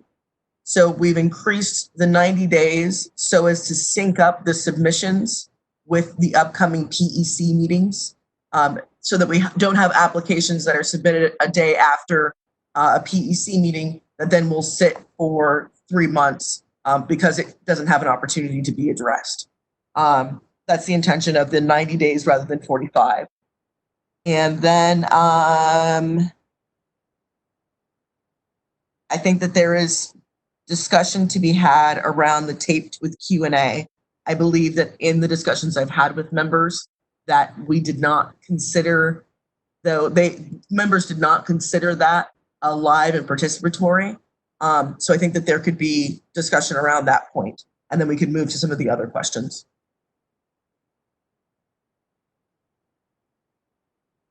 What about the COPE, the questions about COPE or the discussion about COPE? Yes, certainly. So I think it's my intention to sort of run through these. I think that you have a list that corresponds with my list. We also had Natalia Leeper taking notes on questions. If she wants to unmute herself and mention any other questions that have not been at least presented here after the fact, then I think we can then move through taped with Q&A. We can move through the need to maintain the test for self-study. We can move through the clarity of COPE acceptance. We could also discuss the greater consideration for professional quality and educational outcome. Those are the other questions that I have identified as the discussion, as the public comment was given. David, Dr. Turetsky?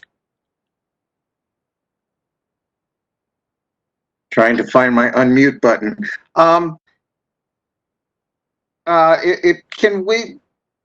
Can the Practice and Education Committee do some reviews of the glaucoma grand rounds as well as the lacrimal dilation questions? Because it seems like there's a fair amount of interest in those two items, and I think it would be valuable for Practice and Education to come up with some guidelines on those in particular. I think all the topics that Shar has pretty much taken notes on, we can look at those, at the next meeting. They're all relevant topics. They're all things to consider. And what was the date, Shar? I've forgotten the date for the meeting. In June. It's currently scheduled for June 18th. We could also consider whether or not a committee meeting might be needed at a date sooner than that, particularly with the desire to advocate for a local or an in-state opportunity for the NBEO Part 3 examination. Right. If we could, that would be great. To move it up, let's maybe talk to the committee members and see availability sooner, what we can do. Thank you, Dr. Chaw, for chiming in. That's very helpful. So my intention at this point is to narrow the questions down to this regulatory packet that we have in front of us, so we can try to move it forward. So I only noted 4 items relevant to the current regulatory packet that I mentioned, and you can correct me if I'm wrong. The other things can be moved to CE committee or answered by staff.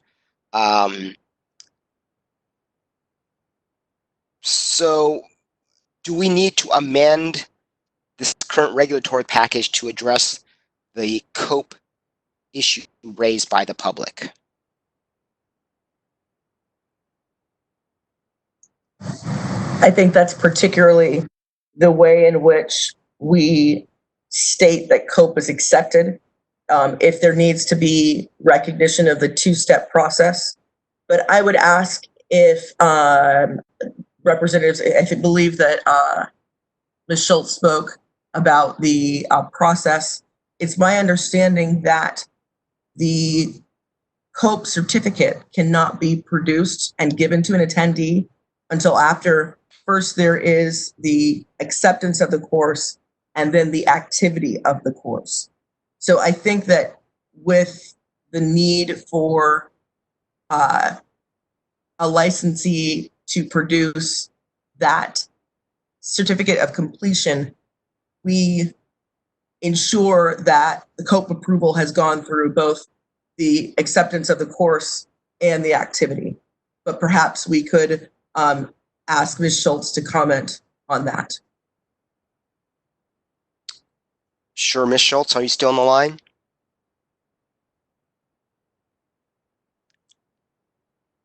Moderator, can you unmute Ms. Schultz? Sure, one moment, please. I mean, my larger question, since I'm not adept at the details, is do we need to change the regulation that's currently before us in order to address this question? If the answer is no, then I'd like to set it aside. But is Ms. Schultz still there? I am looking for, I'm sorry, my list is by first name. Christine, I think, is her first name. Okay, thank you. There we go. All right, Christine, you've been unmuted. Great, thank you.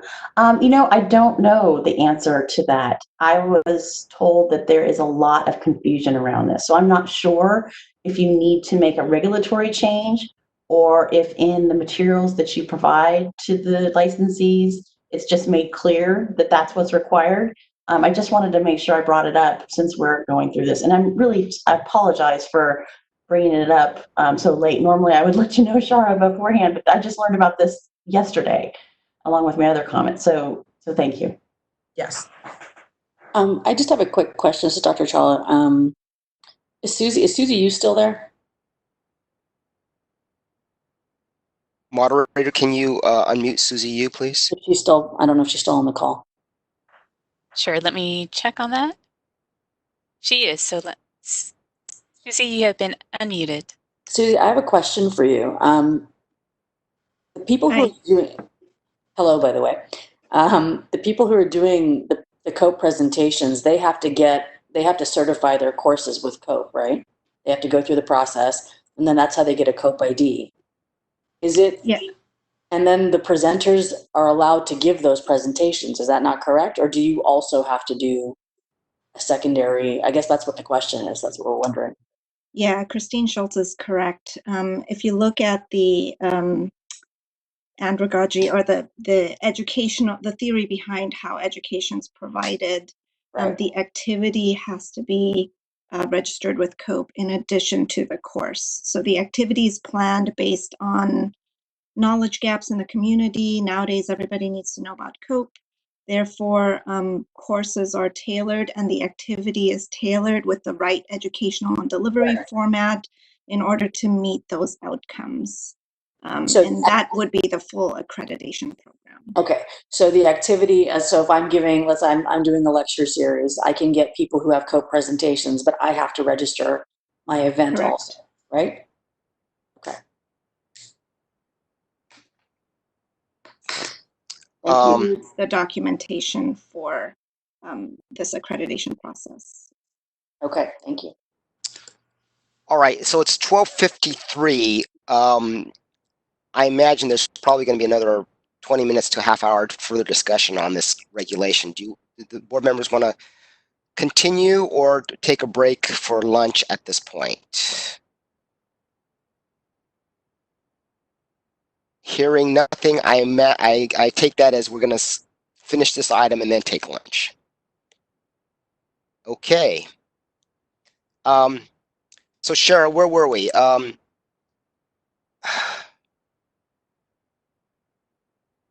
Again, the question is, do we need to amend the regulation or not? Right, exactly. So I think that this clarification, I on lunch, I will look up our current reg and see if there's a word or two that could be changed in order to make sure that we are very clear about the COPE courses that we accept without further review, and then decide if there suggest some changes in that language. I think that the next two questions to consider here are the question raised by the head of CE Wire as to whether or not the test should be a requirement for self-study. So that might be an amendment to this regulatory package if we chose to strike it out. And then some discussion around how we make it clear that a taped session with Q&A at the end either does or does not constitute live. So it's Dr. Chawla. I have a couple of comments. I think Mark addressed the situation with, I mean, I don't know. I hadn't thought of that as live myself. I'd like to see what the other doctors think where there's a recorded presentation with Q&A. So I hadn't really considered it. So initially my response would be no. But there's Lillian. So, and then with regard to, some of, if you could look up if there's a way to just modify it slightly, if it needs to be done to make sure, because I think that it's true, you can't actually get a certificate unless you can't get a certificate that says COPE approval without actually doing the process. But if we need to make it clear, we can do that as well. Dr. Wong? Well, I just have an opinion about the taped course and then having live interaction afterwards.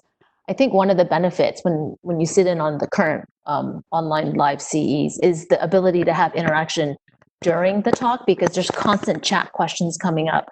So to have someone just sit there and listen and then have questions at the end, I don't know if you would have that. You just wouldn't have that sort of same feedback and same interaction. I don't really think that I would consider it live CE, but that's just my opinion. Just watching how the current interactive live CE is occurring right now. There's just a lot of energy and a lot of interaction during the talk. So to have a 1 hour talk and then to have questions afterwards, it wouldn't be the same. Do any of the board members have comments on these two questions? Member Brandvine?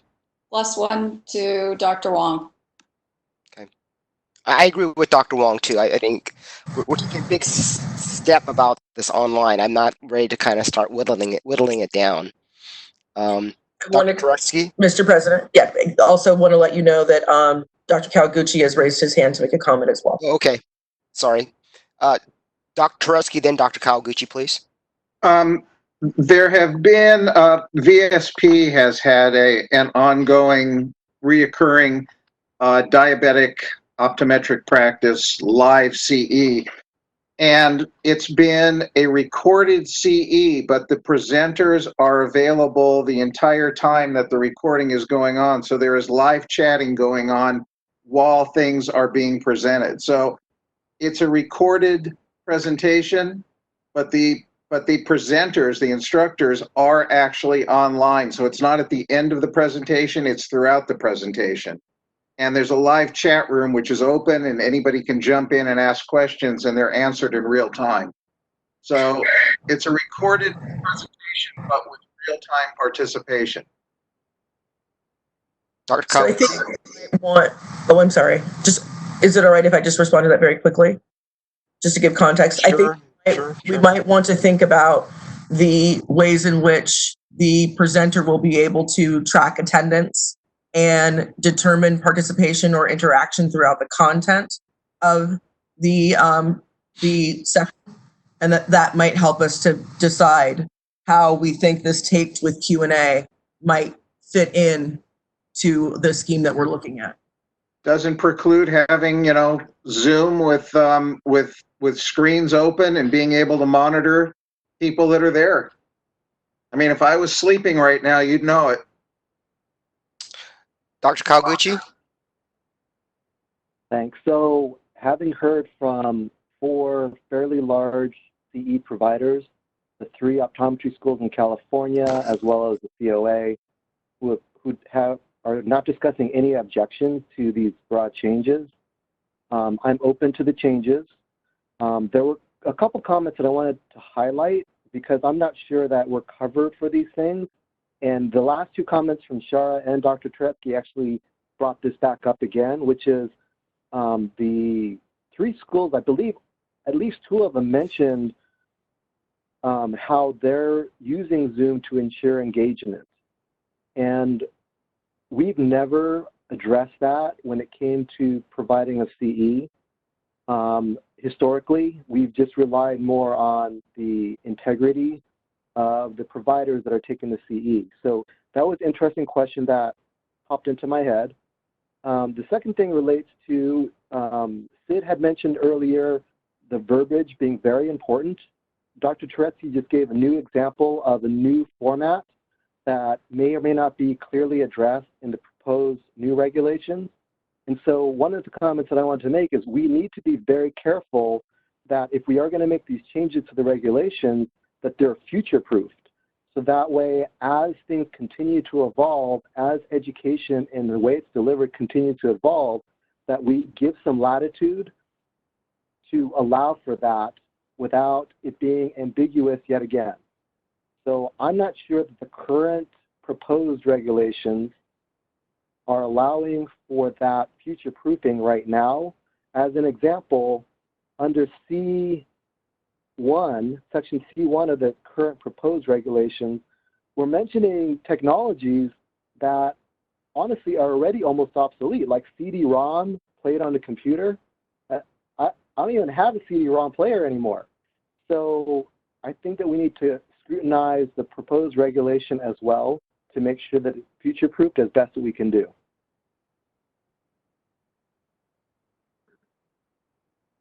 All right, who else is on the queue? Ms. Garcia. Ruby?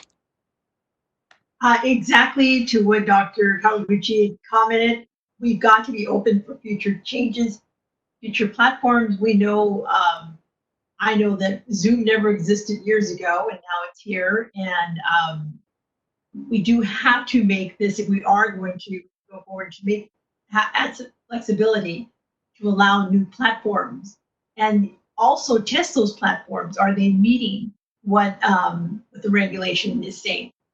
Is what I wanted to say. Anyone else in the queue?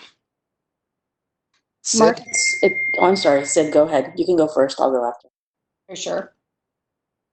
Okay, my question is a procedural one.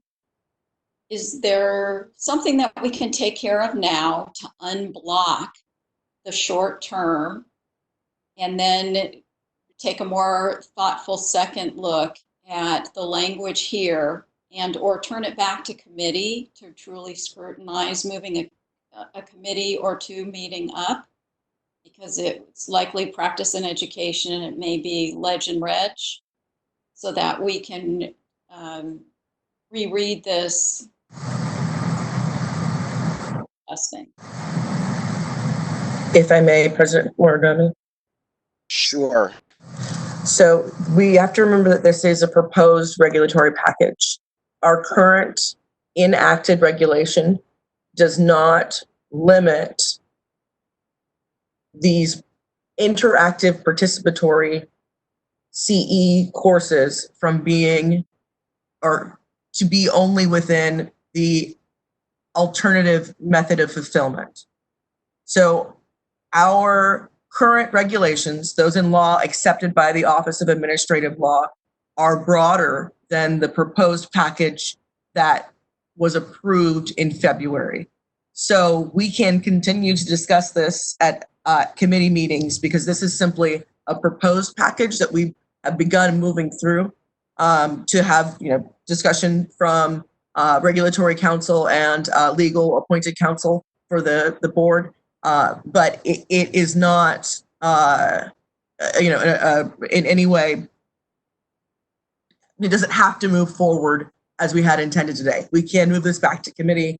The current regulation is broader and allows for the counting of these live interactive participatory sessions to be counted within licensee's CE fulfillment.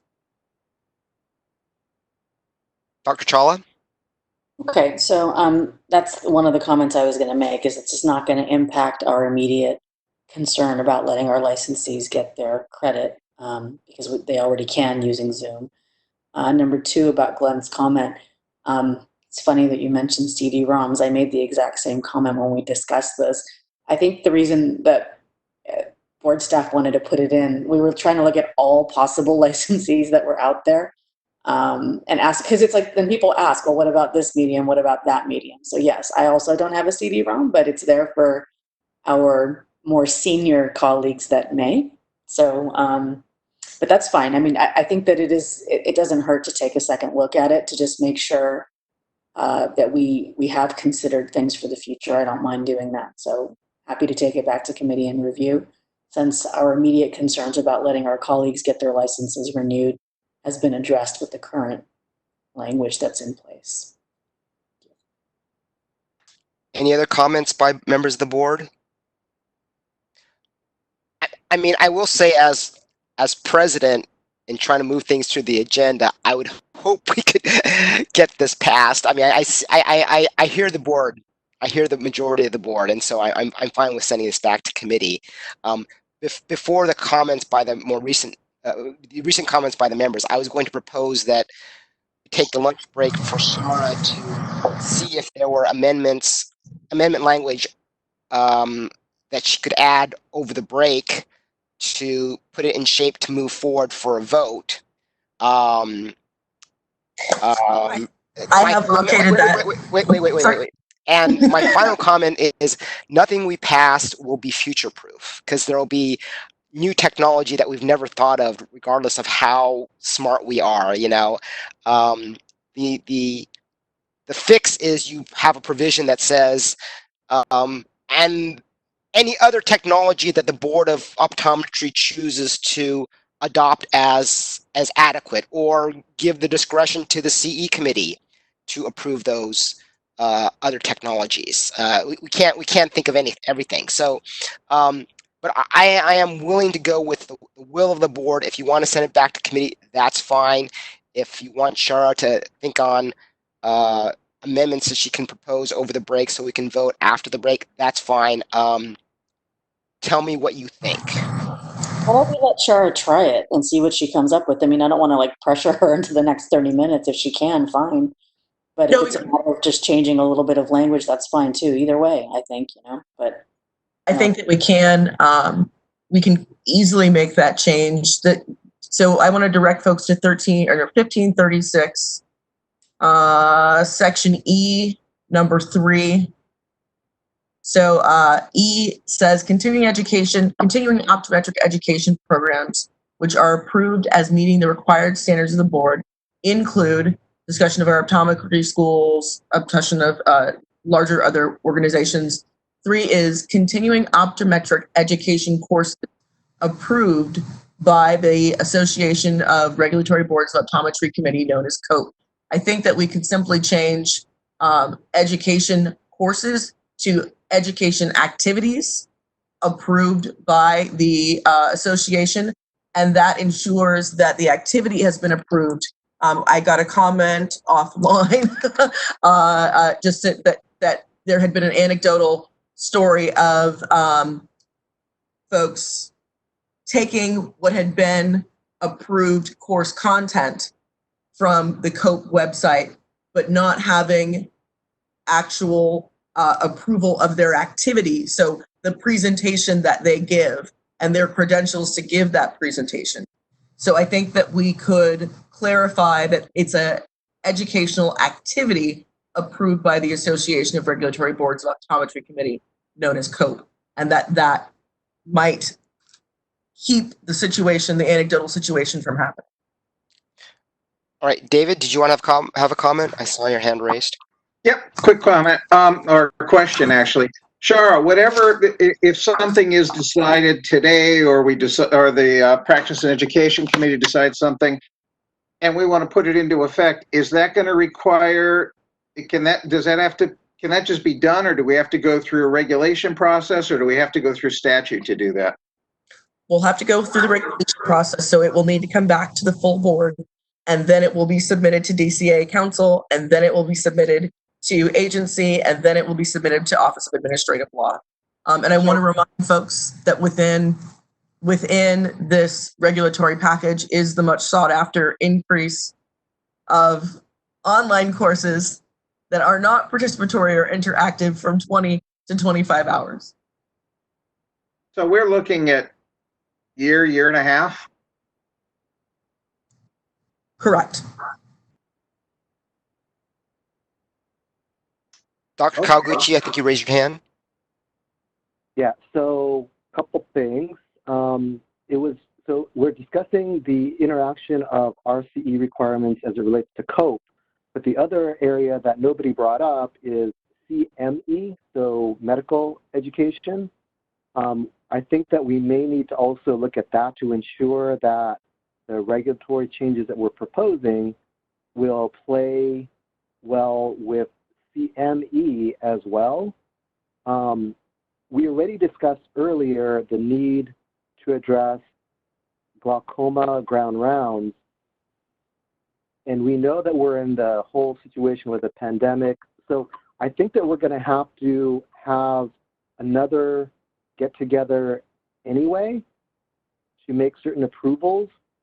So my preference would be to send it back to the Practice and Education Committee to really be able to go through it and ensure that the verbiage is clean, as opposed to forcing Shara to miss her lunch, and try to make some really quick changes. Is that a motion? It can be, if the board so desires for it to be. I second it. Glenn, if that's a motion, you've got a second. Glenn, can you rephrase it in the form of a motion so it's clear what we're actually voting on? Let me see if I can do this. So I move that we take the proposed regulatory changes for, go back, hold on a second. Section 1536 back to the Practice and Education Committee for amendments related to discussions that have occurred in this meeting, and bring it back to the next board meeting. Okay. I second that. We have a motion and a second. Do we have any further discussion on the motion?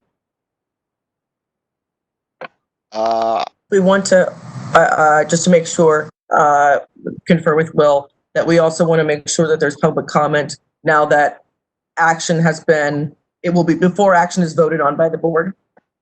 Yeah. Sure. So let me take board comment first. David? Anything that, moving on this measure, any other measure, what's happening, what will happen for the foreseeable future, say over the next year or so, are things going to stay the way they are, where online CE can be considered live, things like that, or is that going to end at the end of the governor's emergency order, or where do things stand? There will be no end. There'll be no change to our regulation at the end of the governor's emergency order. The governor's emergency order on continuing education actually extends for all licensees from all boards, bureaus, and commissions the necessity to complete continuing education. So the only executive order says that if you are in a renewal period of a certain time period, I believe it's the stay-at-home order to June 30th, that you would have until October 1st to complete your required continuing education. There is no executive order that relates to the admissibility of online delivered continuing education.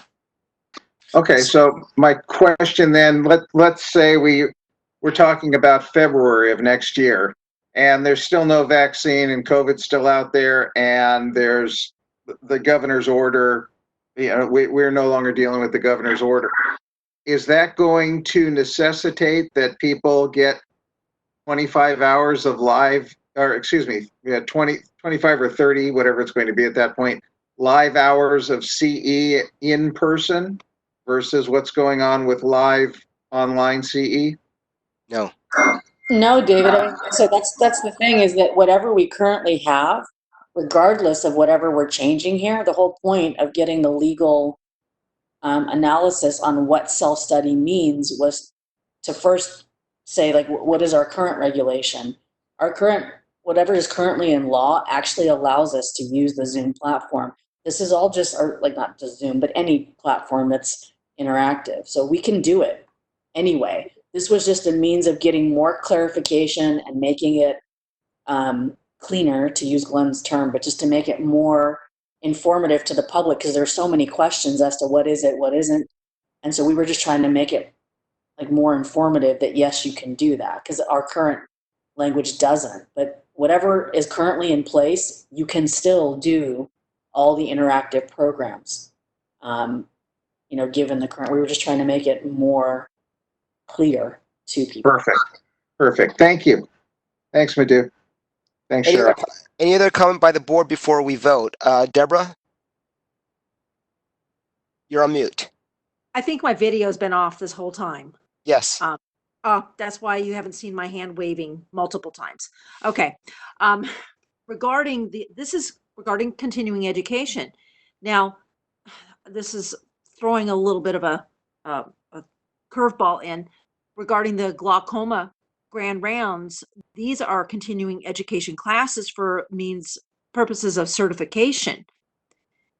How is this going to be interpreted with regard to that class of education? And that's something that a public member had brought to our attention earlier too. So glaucoma certification is continuing education. And their question is, can they do this on live interactive versus live in-person grand rounds? We haven't even addressed this yet, so I don't know how the regulatory language will be interpreted in this regard. Can anybody answer this? Sorry, I thought that was something that the Practice and Education Committee was going to look into, because someone correct me if I'm wrong, but with glaucoma grand rounds, I think they had to submit some kind of program, and so there's definitely a part where it talks about being live, interactive, seeing patients, and so I think that's something that the Practice and Education Committee has to address, because it's a subsection, not just of live CE, but there's definitely a part where the program talks about having to examine patients for part of the certification process. So I don't think that's something that we can address right now. Yeah, I don't think that's something we can really decide on right now, but I think the PEC definitely needs to look into it. So, but does that mean that we cannot even address that in this regulatory language? We're going to take that up as a separate issue later on after the PEC committee is met? Well, you have to first look at what they're proposing, right? Because it's kind of different than the grand rounds had a different kind of in-person participation. So, we want to look at what the proposing to do that. You know, I think Bonnie had mentioned she felt it was a more personalized experience. Well, I don't know what that means until she get a chance to look at it more thoroughly. So that's separate, and maybe we can put it in here. But to me, there were two separate items. First, you know, the online CE is just basic continuing education. Yes, you can also take these glaucoma grand rounds to see, but that's if you're already glaucoma certified, right? So that's not as much of a concern. But to actually get that G in your license, that's what we were looking at more than anything. And so what Dr. Wong was saying is what I had the same interpretation, that we would take that back, review it, and see if that class could also be considered live. It's a slightly different. Thank you. That's a very helpful clarification. All right. We have a motion and a second. Do we have any public comment? All right. This is the moderator. I will open up the panel to receive requests for public comment. The Q&A panel has now been opened. If you would like to make a public comment, please type, not your question, but type, I would like to make a public comment, and I will unmute you in the order that you submit your request to make a public comment. So for the members of the public, the motion on the floor is to send this regulatory packet back to committee.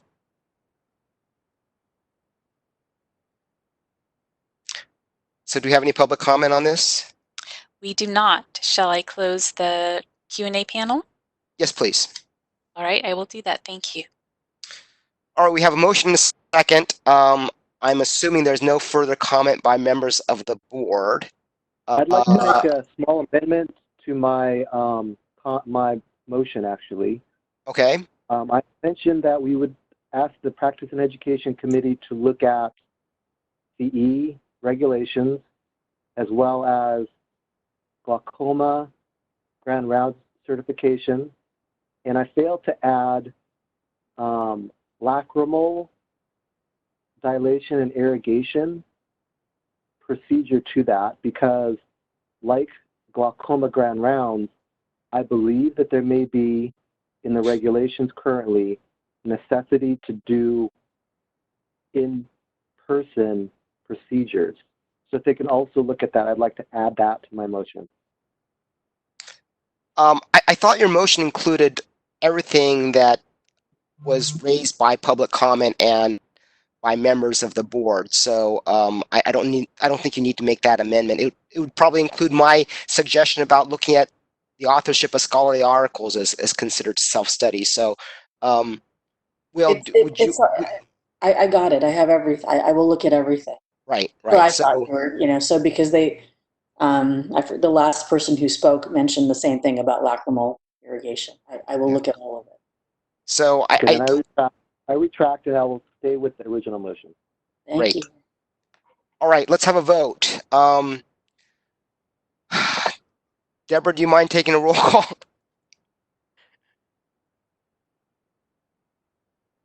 With me one moment. I need to get to my list here. Thank you. First, Dr. Wong. Aye. Dr. Turetsky. Aye. Ms. Sperber, Salazar Sperber. Maria Salazar Sperber. Ms. Sperber has stepped off. She will not be voting on this item. Okay, thank you. Ms. Michelin. Aye. Ms. Garcia. Aye. Dr. Chawla. Aye.